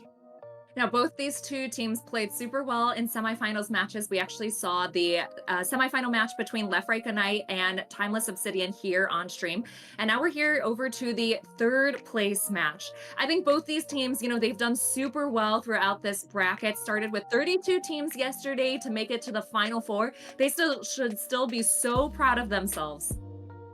Absolutely. And taking a look at Timeless Obsidian's lineup here, we've got Dove and Dynasty over on the DPS. Luca is staying with the tank, staying with his hero on the tank. And then for supports, we've got Abs, but this time we have Unread in place of Grapes here. I mean, very interesting composition. Relatively the same. They're just swapping out Grapes here with Unread. It is the third place match, so stakes are a little bit lower. Great opportunity to get some more playtime for other players on your team. But even so, I'm expecting the drop off not to be that much different. I'm still expecting Timeless Obsidian to come off quite strong. So Crazy 88s, they were playing in the semifinals match earlier against 03 Splash. Now they have Awaken and Melophobia on DPS, Ryan Guy and Bolton Cake on support. And on tank, it is a little bit hard to read, but their tank is going to be Dust. And so earlier they were playing against 03 Splash. They were showing a lot of the Ram comp, really preferring, Melophobia does like to lock that Reaper, so they were showing a lot of Ram with that Reaper and Bolton Cake on the Moira. It'll be interesting to see how they match up against Timeless Obsidian. We saw Timeless Obsidian do really well on the Doom comp with a Doom, Genji, Sojourn, and Ana Brig. And so they were really strong on their dive. They took a map against Left Right Good Night on Blizzard World. So it'll be interesting how these two comps match up. Yeah, absolutely. It's it's only a matter of time to see how well these teams perform. Both have had a very impressive run going through the tournament here, and getting as far as they have is an accomplishment on its own. It's just a matter of who's going to take away that $100 prize for third place. All right, so both these teams do have something to play for. They are going to be, neither team wants to lose this match. It is third place match. It's still important to be top 3 in a tourney. And so we are about to jump into map really quickly here. I'm very excited for this matchup. I think it'll be a good one. Absolutely. I mean, seeing our first map here on Lijiang Tower, I mean, it's a common map for a reason. It's very popular. There's a lot of opportunities for compositions here. Very excited to see what either team decides to go with here. Lijiang is truly a favorite. It's played in almost every single scrim, so no surprise that it gets chosen here. I think the real question is, what will we see? This one being outdoors, I think we could see the Doom comp. I could also see a lot of that Ram Rush comp as well. And we do get a preview. Crazy 88s is going to run up for that Ram Rush that I was talking about earlier, while Timeless Obsidian is going to go for Jokes. We did see Timeless Obsidian run the Junker Queen Brawl comp on Oasis earlier in their match against Left Right Good Night. They were struggling a little bit playing it into the Ram comp as well as the Mirror, but here they're playing against a whole different team, a whole different set of players, and we'll see if they can do a little better here. Absolutely. We're getting ready to start here, and as we're going in, we're seeing Awaken going with the teleport. We're going to swap immediately off onto Reaper now. Seeing Bolton Cake now on the Moira. We saw a bit of that Reaper Moira on Timeless Obsidian giving a shot. Didn't exactly work out on theirs in sort of awesome, but this time different team, different lineups here, so it's only a matter of time to see how well this actually performs, going into an all-out brawl in the middle. And we're seeing Dust in a bit of trouble here as they're getting low out of Nemesis form. Bolton Cake, the first one to go down to Dove now. Dynasty with that pick on the Melophobia, and it's just a complete shutdown for Crazy 88s, a full team kill, and Timeless Obsidian's able to take the first point, or at least capture the first point. That fight lasted quite long there, and that's the thing with these two comps. There's just so much sustain. Oh, unfortunately, Awaken takes a couple shurikens to the head, goes down there, so Crazy 88s has to wait for their Reaper to respawn. But that's the thing about these comps, there's just so much sustain with all of the different cooldowns and resources on each side. But finally, Timeless Obsidian is able to win, is able to sustain that. The pulse invested there, but it lands with the Reaper, and Awaken just is able to press shift and get out of it. just barely in the nick of time. We do see Blade coming out from Dynasty, getting the 2 picks now. Bolton Kick and Melophobia might be able to find another one onto Awaken if they can, and they do. They do find it. Dove able to clean up now with Ryan Guy, and Crazy 88 having to back up once again. Crazy 88 takes that, tries to go towards White Room, trying to take as little poke as possible, but unfortunately, they just aren't able to live through that Blade. There are a lot of ults coming up online for both teams. With that, Moira Cole's probably looking for an engage. You know, your team just doesn't really die, and so looking here to take another fight. But unfortunately, the Reaper goes down again. Awaken needs to be a little bit careful, has just been catching a lot of stray bullets here and has been picked off a couple times. But we are going to go into a pause, giving might be a little bit of a DC or something, but the teams are going to have a little bit of a time to take a breather and regroup.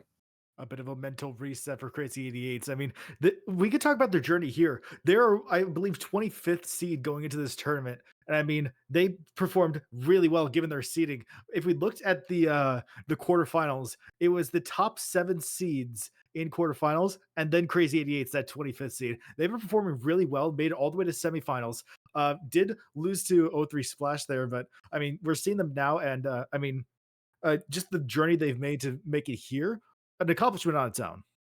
Right. And that's the thing with seeding is, you know, sometimes it's not quite right. So, bit of a dark horse, Crazy 88s coming into here, but I think they did some retooling of their roster going into this tournament. So, it caught off some teams by surprise. Even though they were seeded low, they had really strong players. And that's why they were able to get all of those wins earlier yesterday during day 1 of competition and end up here in our final 4. Absolutely. We've seen today the Reaper didn't work out so well. We saw Dove give it a shot on Timeless Obsidian last match against the I'm sorry. Left for good night. Left, right, good night. Thank you very much. We saw him give it a shot on the Reaper. Didn't exactly work out. It's not exactly working out with Crazy 88's giving it a shot with Awaken. Not exactly working out as well as they had hoped. They're just seeing that Reaper's the first one going down those fights, and it's costing them the fight entirely. Yeah, that's the thing. When they're playing the Ram Rush, they might have been expecting more of a sick comp or the Ram Mirror. So there you definitely want to play first. But the thing is, they're playing into Junker Queen. And so with Jotes, there's so much sustain. You have Shout, you have Amp, you have Suzu. And so it's quite hard to isolate a target and focus them down. And that's the issue that Crazy 88s is running into. And so Timeless Obsidian still here with point control on this first map of Lijiang. It's ticking up. So there's only going to be a couple fights left, and Crazy 88s really needs to stabilize. They need to be able to, first of all, not get picked off, and they also really need to isolate a target and try and get them as low as possible. Force out key cooldowns from Timeless Obsidian, because with Jotes, it's so important to force out those key cooldowns, force out Shout, force out Amp, force out Suzu, and then get those picks necessary to win that fight.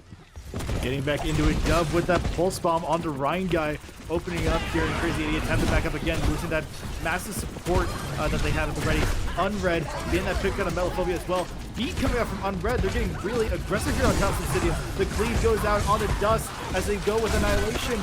Annihilation is going to find Unread there, and I mean, a massive advantage here now for Crazy 88. We do see the Rampage coming out from Luca, and that's going to allow Dynasty to take out 2 here.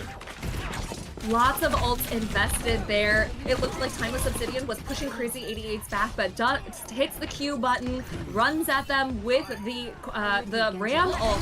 However, Luca just pops the Queen ult, is able to counter that with that anti-nade. It's just so strong. Crazy 88's backline not able to heal up their team. And so what looked like Crazy 88's almost able to turn it around, but Timeless Obsidian just stops their push, is able to win out every single team fight and win out this first point 100-0. Do you see any swaps that Crazy 88s would need to make here? I mean, they've been on the back foot the entirety of first point here on Gardens. Now going into the night market, do you see them seeing it necessary to, for example, swap off of what they've been trying with?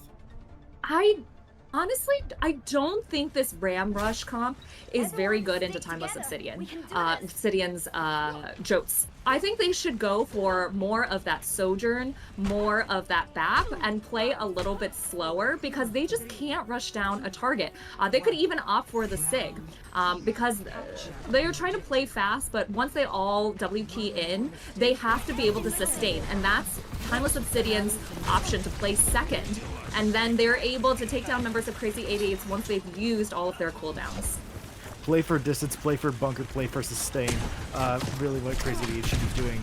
And I think that's a fantastic input as we go into round 2 here on Night Market. And already Crazy 88 starting with that bunker onto the back of the point there. Time was going to try and do what they can, getting several people real low. Bolty Cake in particular to be the first one to go down to Dynasty now, and the big damage over time, not allowing Lucas to stay alive much longer. Ryan Guy does go down. It's a bit of a back and forth here as both tanks now are out. Dynasty going to find another one on Awaken here, and it looks like Timeless Obsidian going to take control of second point. It looked like Timeless Obsidian was getting the upper hand for a very long time. Luca just living forever. That's the thing, when you hit those knives, you're just able to get all the healing from that and live forever. But then you have Dust turning around with the Nemesis form, punching down members of Timeless Obsidian. Trades going on both sides, but Timeless Obsidian does get the upper hand. Dynasty gets a couple picks there. And so Crazy 8 is walking into a lot of ults on both sides coming in. Pulse Bomb out from Dove, gonna find Dust walking backwards. Dynasty gonna find 2 here, or at least 1.5. Awaken and Ryan Guy. Dynasty with another on a bolting Cake, and it looks like Timeless is just gonna hold on a little bit longer. Crazy 88 having to change up their strategy just a little bit here. Yeah, I wonder if Crazy 88 does have a lot of ults in the bank, so that is the one thing.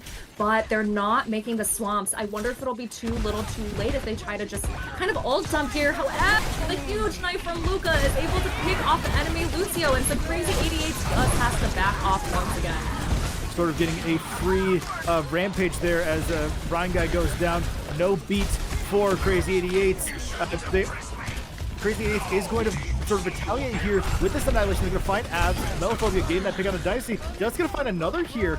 We've seen them become very effective, especially yesterday. We saw them on Ram, very effective plays, and we're seeing it here now. Crazy 8s are going to be able to retake that point. Okay, I spoke too soon. Caster Krista into existence. Crazy 88 with the Ram ult is able to pick off members of Timeless Obsidian and flip over point control. However, they are letting the point go for free. That is a massive mistake from them. And Timeless Obsidian moving over to the Doom, moving over to the Echo, trying to get back to this point as quickly as possible, and with the advantage of the Kiriko ult, are just able to overwhelm members of Crazy 88s. A massive misplay, I will say, allowing Timeless Obsidian to get back on the point, allowing Abs to get that Kitsune rush out. It's exactly... I'm not exactly sure what Crazy 88 was thinking there. Perhaps trying to clean up the kills there, but it just allowed the high mobility of Timeless Obsidian with Lucas swapping onto that Doomfist. Dynasty now onto that that Echo, allowing that high mobility. They're able to get back to point kind of for free there. Yeah, that was a massive mistake by Timeless Obsidian, but honestly something that every team makes. You're trying to chase kills and you try to push into their spawn, trying to go for a spawn hold or something, or trying to, clean up kills on the other side. But Timeless Obsidian makes the swaps, goes over to very fast heroes, and so they're able to get to point super quickly. And so by the time the Crazy 88s realize it's too little too late, Timeless Obsidian goes for the Kiriko roll, it catches Crazy 88s by surprise, and they're just not able to get point control back. Absolutely. Crazy 88s has tried what they can. They've made some big plays, especially near the end, but it ultimately didn't translate into enough momentum to get that at least a round win. And so Timeless Obsidian will be taking Lijiang 2-0, and it looks like we're going to swap off. Crazy 88 is going to instantly lock in King's Row, a favorite among a lot of teams here. Yes, always playing the fan favorites, and something that just every team is so familiar with. Because that's the thing about team. There are a lot of maps out there that we see a lot of point A, point B, point C holds, but King's Row is something that's relatively easier to cap, a little bit of a shorter map, and it's more advantageous for their comp, for that Ram comp. What will be interesting, I think, is Timeless Obsidian's going into this, opting to defend first. They know what Crazy 88s prefers, and so will they continue to run the Jotes as a counter comp, or will they opt for more of a mirror? Or perhaps they were running, we did see them play the Doom comp earlier. I don't think it works quite as well on King's Row, but honestly, if you're good enough, anything is possible. I mean, with Timeless, I expect them to run that sort of that Ram Rush sort of meet Crazy Idiots with that, especially if they're going on the defense. You get that if you get a May in the mix, as we might see here, I think it's very possible for Timeless to just hold out for the long haul here. Crazy Idiots have to come up with something uh having insta locked Kings Row have to have some sort of strategy in mind if they are that confident that they want to pick it for second map.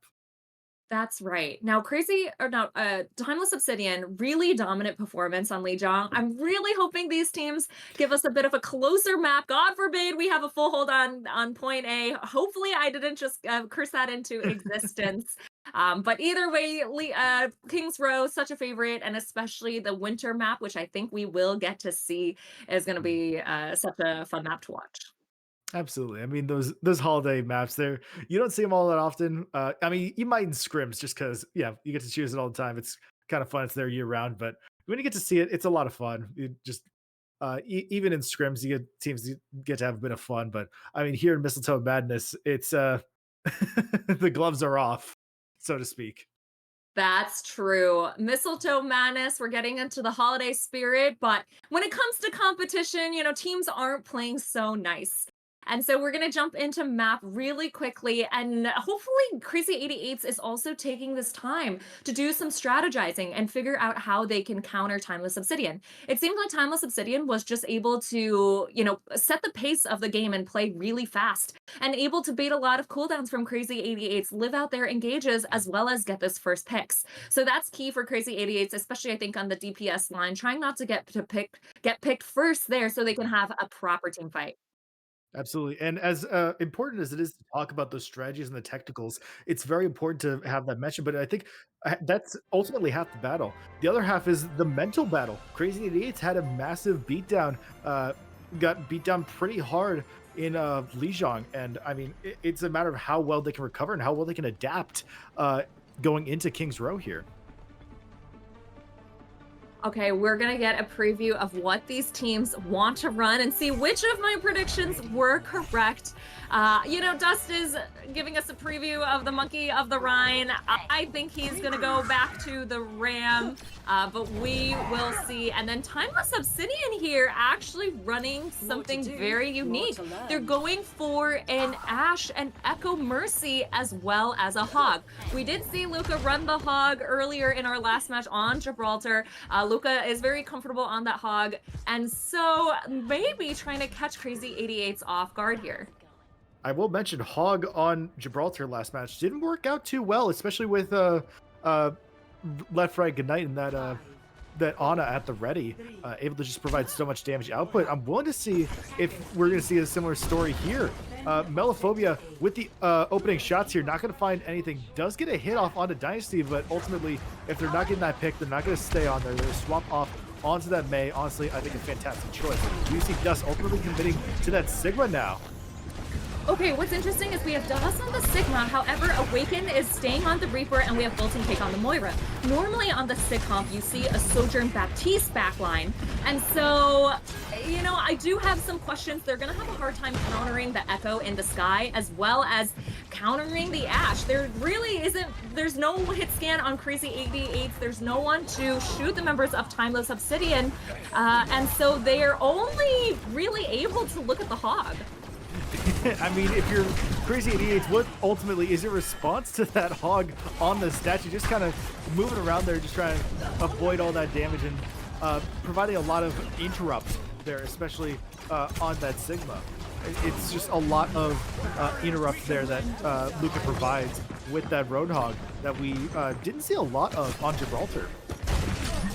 Okay, Cole comes out for Bolton Cake. Not sure what he was trying to focus there. Luca is over here flanking on the side, and and is able to land a massive hug. I honestly, if the teams can hear me, I hope they make some swaps because I think Crazy 88's comp, I just don't think this is particularly good into what Timeless Obsidian is running. Absolutely not. Committing 3 ults there. Timeless Obsidian holds on to the point, and ultimately Crazy 88 is going to swap off. We do see Awaken off that Reaper now onto Sojourn, sort of listening to you telepathically there. I think ultimately the right choice. And Bolton Cake now on that Baptiste. I think they just didn't want to have to lose that Coalescence, so if they can get some value from it, they might as well use it. I think that was their mindset going into it. But the thing is, they burned off 2 minutes on the clock, and so basically kind of resetting a lot of ultimates here. And oh my god, they lose their BAP first. Honestly, I would not be opposed to Crazy 88's running an Ana to maybe try and nade the Hog or sleep the Hog and try and get down those key cooldowns. I would be opposed to it. Unread getting the res onto Luca now, and I mean that just allows Timeless to just hold on a bit longer as we do get another few kills. Luca, right after getting back up, gets that pick on a Ryan guy. And Dust in a bit of trouble. They do have Flux at the ready, but I mean that the threat of Luca cannot be understated. They try to get that Flux off. They get some value. Melophobia, that pick on the Dove. Dust now onto Unread, and suddenly turning into Crazy 88's favor here. They're able to cap a little bit further now. Okay, massive swap for Crazy 88's Melophobia over on the Widow and Awaken as well. They're able to pick off the 2 DPS on Timeless Obsidian and pick up 2%, or 2 tick points on point A. And so here, a bit of some ults invested here, but I think it should still go over the way of Crazy 88's Justin Echo of Mercy left to contest. Awaken elected to use that overclock. I'm a little surprised. They did clean up, get that pick on the Unread, but I mean with one threat only left, I don't think using that overclock was the right decision. Maybe holding on to it for this push onto second point here might have been the better decision. We do see Melophobia getting off the Tracer. They've been swapping around a lot. They're ultimately going to land on the Mei here for second point. Timeless Obsidian going for these swaps. I wonder if they're kind of playing for their food a little bit, just knowing that they can kind of mechanically outskill the enemy. At least Crazy 88 has heard what we were telling them, gone over to the bit of the Sigma meta comp that we saw so much of last season that's still being played this season. But members of Timeless Obsidian just flanking from different angles, looking for an engage onto Crazy 88. Dove with the Bob out, gonna force a lot of movement here as Dynasty and Unread are going to get some picks, and it's gonna force Crazy 88's back up. They moved the point quite a bit, but now it is their time to, and now it is Timeless's time to shine.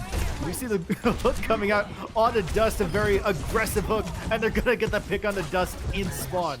Oh god, that is a feels bad moment. It looked like Dust was able to walk back into spawn, but dies to the dynamite from Dove. And so Timeless, and during that fight, what was really interesting was Timeless Obsidian, everyone was set up at different angles. You had Ash at one angle, Hog flanking from the back, and so they were able to catch members of Crazy 88's off guard. And now they're here going for a spawn camp. Dust even has to invest the Sig ult, but Timeless Obsidian just is holding so strong here. I mean, we do see a few trades back and forth. Dynasty does get one before going down, but I mean, that advantageous spawn position. Luca, though, getting the pick on the Dust before Ryan Guy's beat can come out in time. And ultimately, it looks like Timeless Obsidian's just going to spawn camp Crazy 88's here. I'm sure Crazy 88 is so frustrated and annoyed at this Hog rework because Luca just does not die. And it's just, you know, sitting right in front of them, kind of gatekeeping them from getting out of this spawn. And the members of Timeless Obsidian are just following up, continuing to get the pick and not allowing Crazy 88 to walk out. Abs with the pick in the back line onto Awaken. And it looks like Crazy 88 is going to swap onto Jotes now, trying to give that a shot, sort of a Hail Mary with 1 minute left on the clock. However, it's not working. You know what? This is a classic sim classic scrim strat going for the spawn camp. Honestly, what Crazy 88 need to do, someone swap Slim, TP the whole team out of the point, bypass the entirety of Timeless Obsidian just so they can get out of this spawn. Otherwise, they're gonna have to use key cooldowns and ults to get out of here. and they already have. We see Dust using that shout just to get away from Luca here. And I mean, with Thomas holding on to point on their own, it's just a matter of how long Crazy needs to keep this going. Awaken does take out Dove's Bob real quick, but Dynasty there with the whole hog and the Kitsune Rush at the ready, there's not much that Crazy 80s can do to really respond. They don't really have any ults at the ready. Now Dynasty with that blade just gonna keep Crazy 80s off the point, prevent them from keeping overtime going, and that's gonna do it for round one. Oh, that was a massive spawn cam from Timeless Obsidian. Really just, not allowing Crazy 88s to walk out at all. I wonder if Crazy 88s, maybe their flex support, or honestly even their main support, they should have just swapped Ana, thrown some nades out, get some picks just so they could walk out of spawn, then you can go back and swap. But Crazy 88s was really struggling, and I think what also hurt them there was they were trying to run that Ram comp in the beginning for a long time, not making the swaps necessary until 2 minutes in. So they're just, Timeless Obsidian is able to just burn so much time off the clock. Now, we're going to swap over. Timeless Obsidian is going to go over on attack. They know they just need to cap point A and get it a few more meters after that.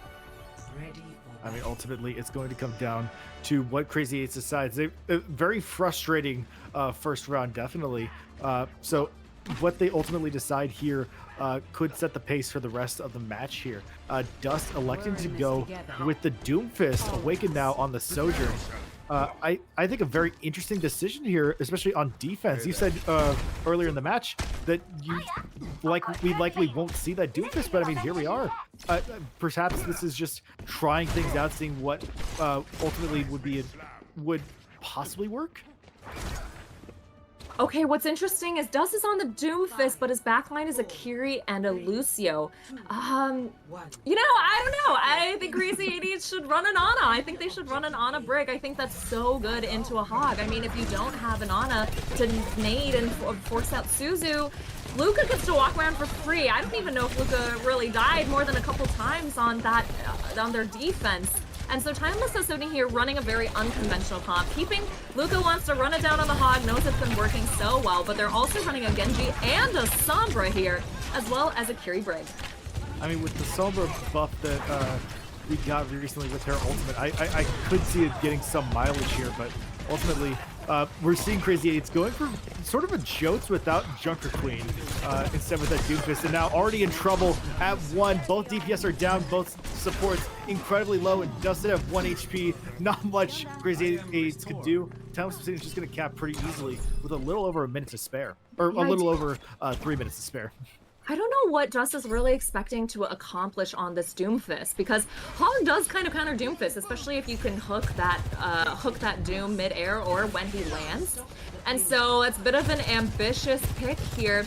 And unfortunately, Crazy 88s just dies there. And also, trying to play Doomfist into a Sombra is also miserable. And look at this 1v1 into a Kiri. Kiri's just going to TP you away. You're not going to win that either.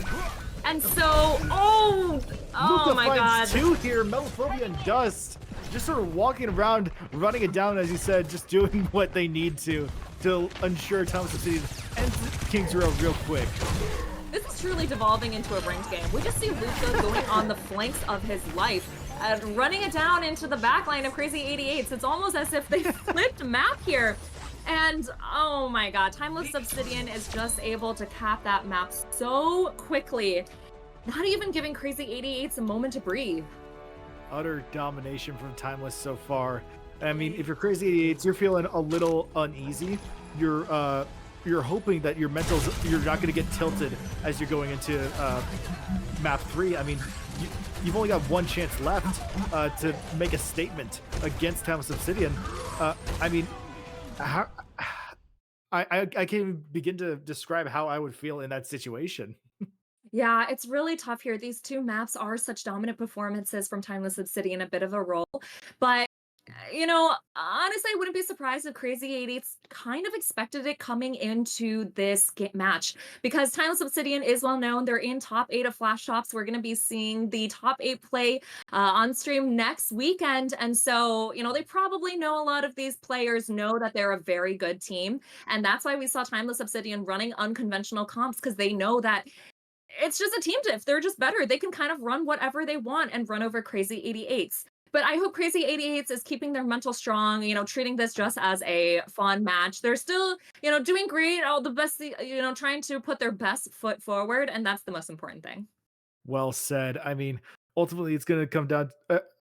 What we're going to see going on to after the break coming up soon will be Crazy 80s just seeing if they can uh, make a bit of a dent, make it at least a little respectable between themselves and Timeless Obsidian in this last match. We will take a quick break, but when we come back, we will see the final bit of our third place match between Timeless Obsidian and Crazy 88s. Don't go anywhere.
And welcome back to Mistletoe Madness. We are here with the third place match. Just some guy here with Ashen, and we've got a right now 2-0 Timeless Obsidian versus Crazy 88.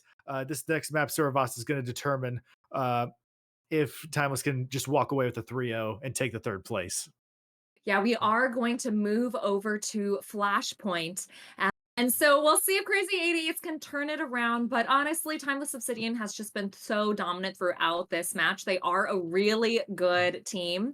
And we saw that in last map on Kings Row. They're just kind of running hog, running something you'd see in ranked and Crazy 88s was really struggling to break through that, even being spawn held there on their attack.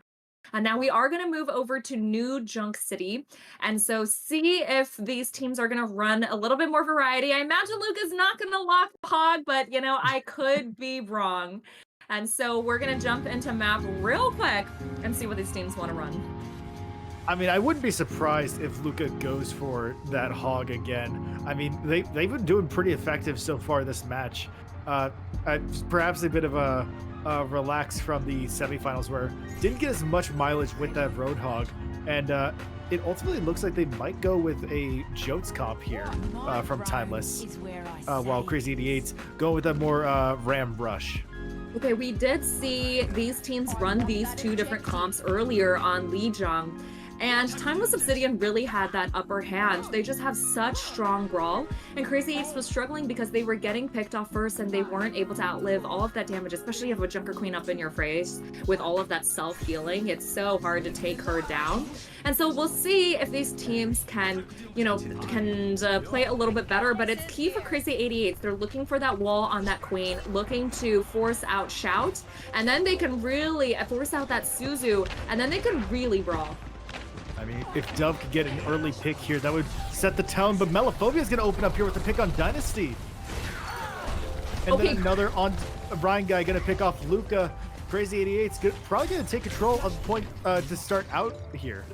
Great work by Crazy 88s. They said, we're not going down first without a fight. They get those first couple picks on Timeless Obsidian, and so able to get a quick fight win. Now, Timeless Obsidian is going for some swaps. They're going over to the Hog. Luca back on the Hog, as well as running the Sojourn, and the Hog gave Crazy 88s a lot of trouble. He will just outlive everything, especially if you don't have an Ana on the other side. We see Dove here setting up for a flank while waiting for his team to engage. Sure, I mean, essentially Hog having what seems like 5 health bars with that self-heal available. If you're not focusing all your damage on him, he's just going to stay alive and just keep running. Already with the trap kill on the Rhine guy, showing exactly what I mean there. He just does damage, and Melophobia will end the threat that is Luca on Hog. Dynasty, though, getting that pick onto Awaken. Looks like Timeless could take control if they wanted to. EMP coming out from Dove, gonna get the pick on Bolted Cake, and I mean that EMP gonna lock out Melophobia for a little bit from those abilities. They take some big damage, has to use that block. Container Rush coming out from Abs, Unread with that beat. Dust gonna respond with Annihilation. Gonna be a little aggressive with Ryan guy using that beat, and then they're going to Melophobia gonna get that pick on to Dove there. Okay, lots of trades going both ways. Lots of ults used on both sides. And Timeless Obsidian was able to get the point briefly, but Crazy 88 turns it around. And they picked off the Kiriko. There's no sustain for Timeless Obsidian. Crazy 88 is going to win out this first point. Now, after the last 2 maps, after Timeless Obsidian had seemed so dominant, huge shout out to Crazy 88 for really turning it around. It seems like they've used this break to figure out the game plan and figure out how they want to play into Timeless Obsidian. Absolutely, they've been playing very well given their situation, and I mean being able to take at least the first point here on New Junk. I mean I'd be happy with that given the current situation. Melophobia with the early pick onto Abs. They might just take control of. They might just take control of second point too. Why not? Luca there goes for the hook. Luckily, Bolting Cake is able to just fade out of it in time.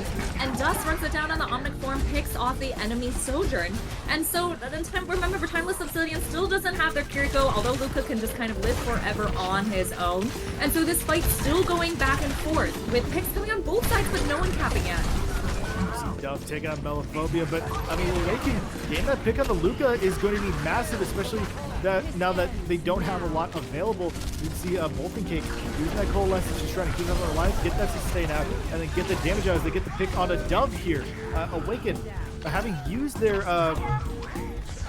they did use their Death Plus and didn't find any value with it though.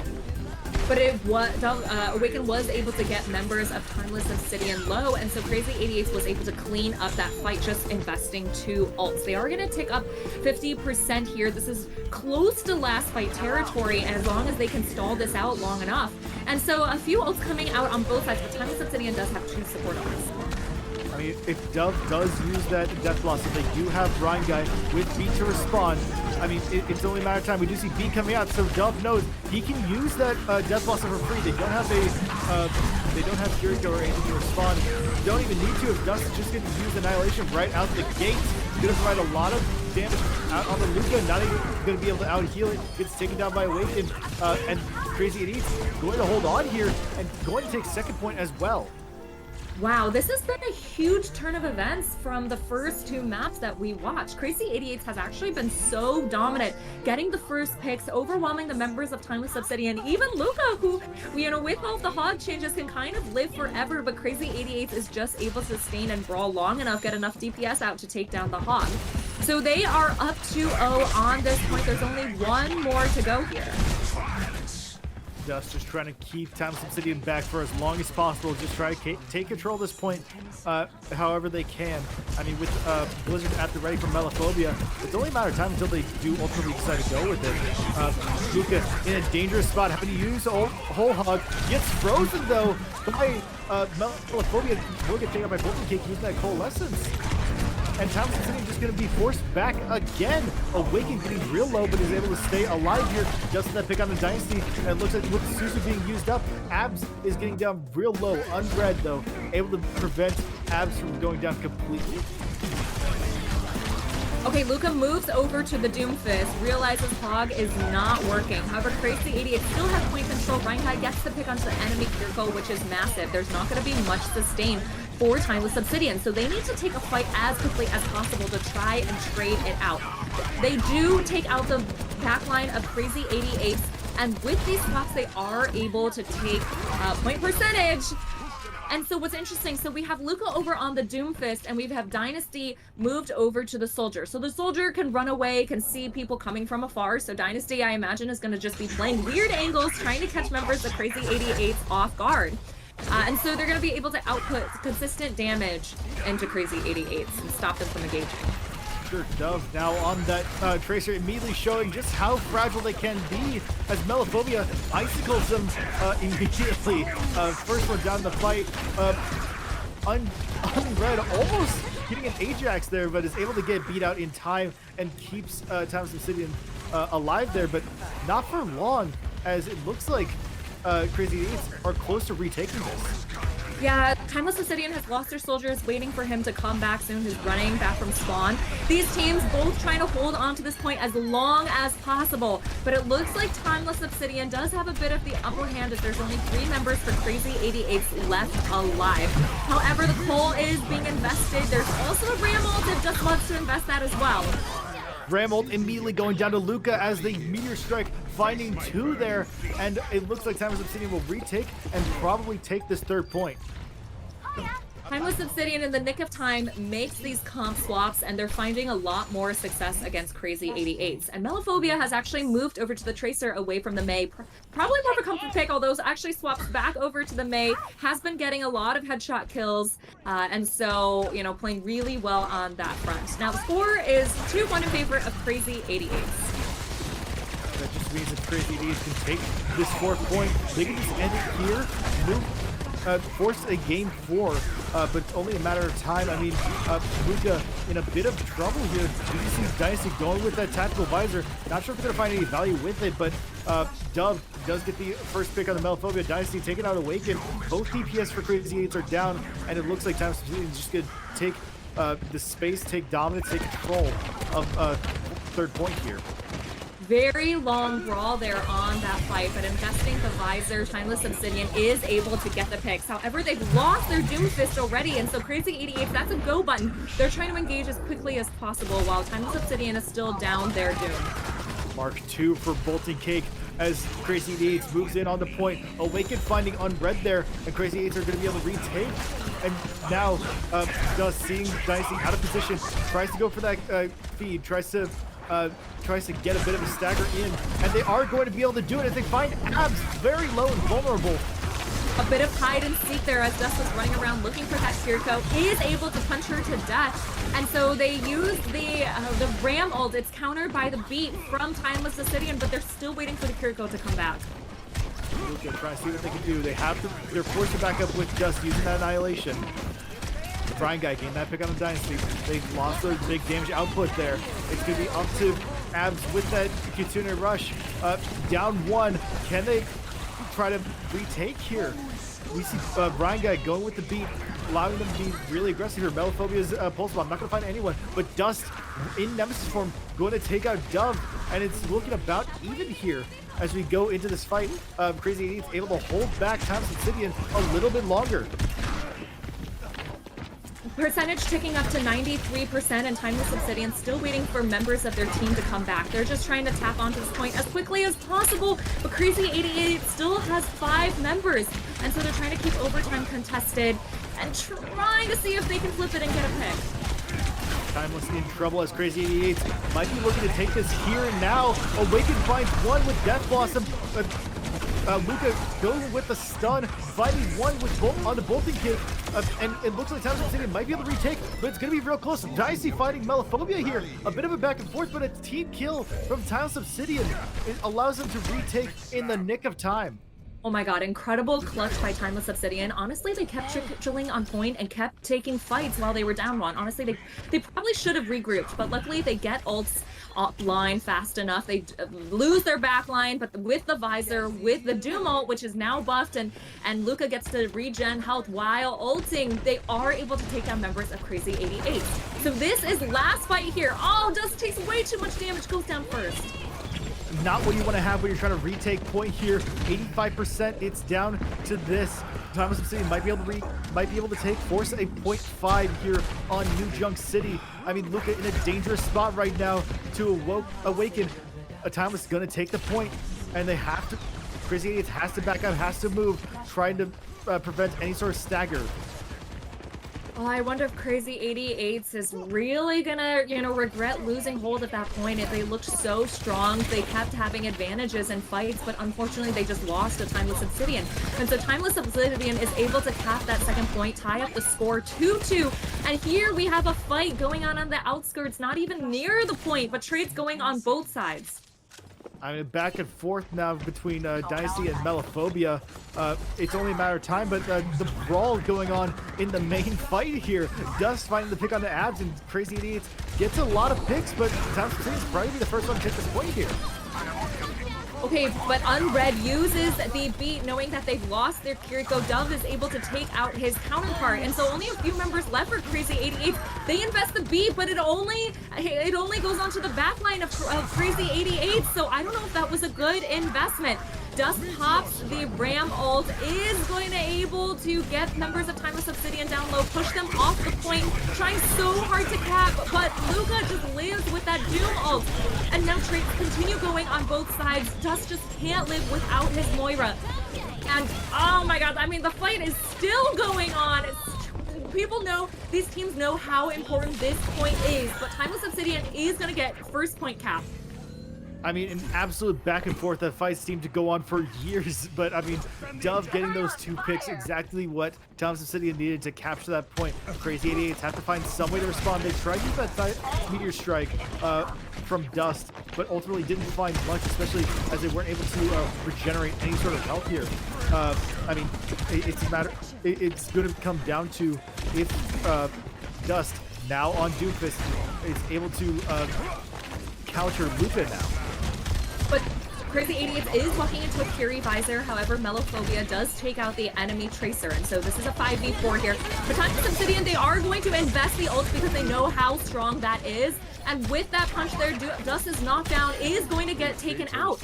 And so Timeless Obsidian here, Luka gets a couple picks. Crazy 88 has to regroup, make sure not to stagger. This is last fight. This is third place on the line. Third place on the line, and very big stagger from Dynasty on the Melophobia. It's going to be a matter of time to see who comes out on top. If Crazy Eights has something, they need to pull it out now, but they probably not much as dust goes down. Luca finding 2 here, and that might just do it. Both the kick, though, gain the pick on the Unread, and I think that will do it here as Timeless Obsidian, with the reverse sweep on New Junk City, takes 3rd place in Mistletoe Madness. Oh, the first 2 points were really going the side of Crazy 88s. It looks like they had figured out their game plan and were playing so well. We're so dominant. But Timeless Obsidian, Lucas stops trolling, swaps off the Hog, goes over to the Doom, and Crazy 88s just struggles to answer it. I think they really think about that 4th point there, where it seemed like they had won, they had gotten all of the picks. And Timeless Obsidian is just so clutch. Even without a backline, with only 3 members left, they are able to use the ults necessary to flip that point. That could have been map win there. Crazy Idiots could have gotten a map. They could have gone to map 4, but Timeless Obsidian is just too good, too clutch, and they win the series 3-0. Clutch when it matters. They secure a 3rd place finish in Mistletoe Madness. I mean, very well played from both teams. Crazy 88s putting up a very decent performance given the circumstances. 25th seed, I might remind you, here in 4th place now. I mean, very well done from them. Timeless Obsidian ultimately coming out on top, taking that 3rd place spot and securing the $100 prize. Very well done from them. We will take a quick break, and when we come back, we'll get an interview with a player from Timeless Obsidian. Don't go anywhere.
Hello and welcome back, everyone, to Mistletoe Madness.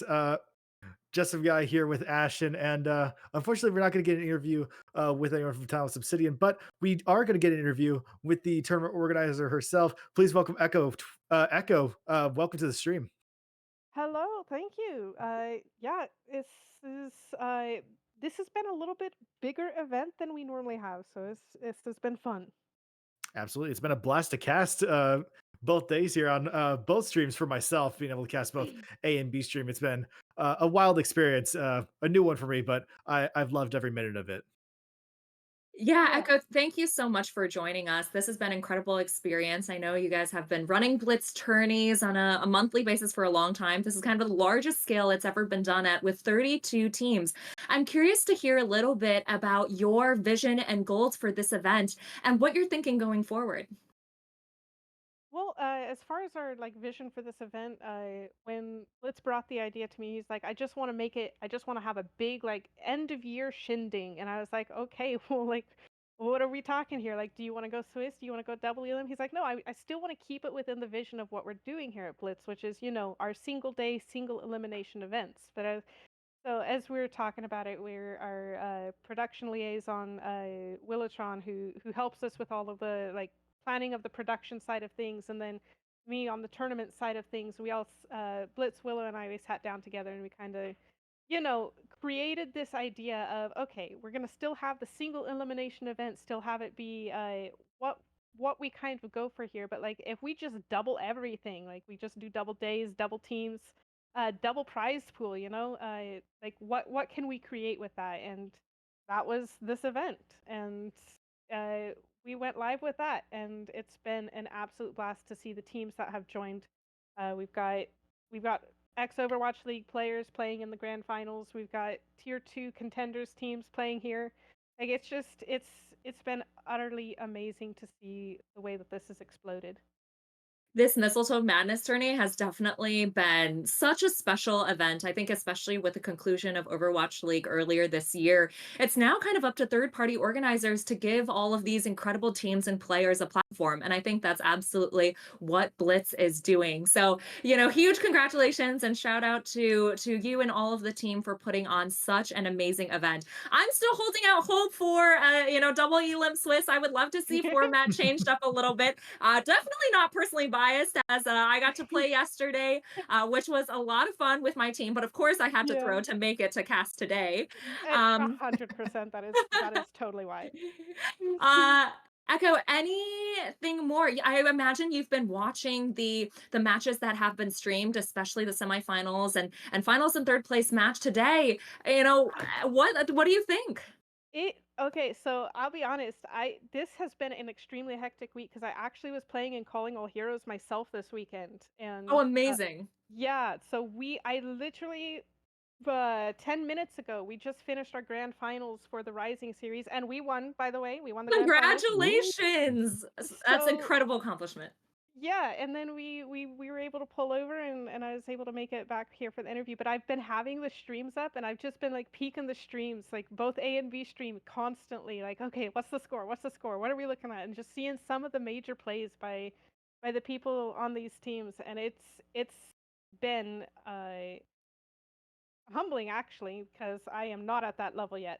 Uh, That's but amazing. yeah. Congratulations. Not gonna lie, I actually compete in Calling All Heroes myself, so I obviously couldn't play this tourney, but I have had Hmm. stream pulled up on the side. I'm kind of tabbing between different streams. Huge congratulations to you and your team, Thank Fable you. Rising, for being the Rising Tournament Championship for Calling All Heroes. So Yeah. incredible performance there. And then any other shout outs you want to make Yeah. as we finish up our third place match and stream over here. Yes, I would of course always I'd love to name everybody on our production team, but we will be doing a thank you post to our production team in stream here a little bit later, or in stream in Discord here a little bit later this evening.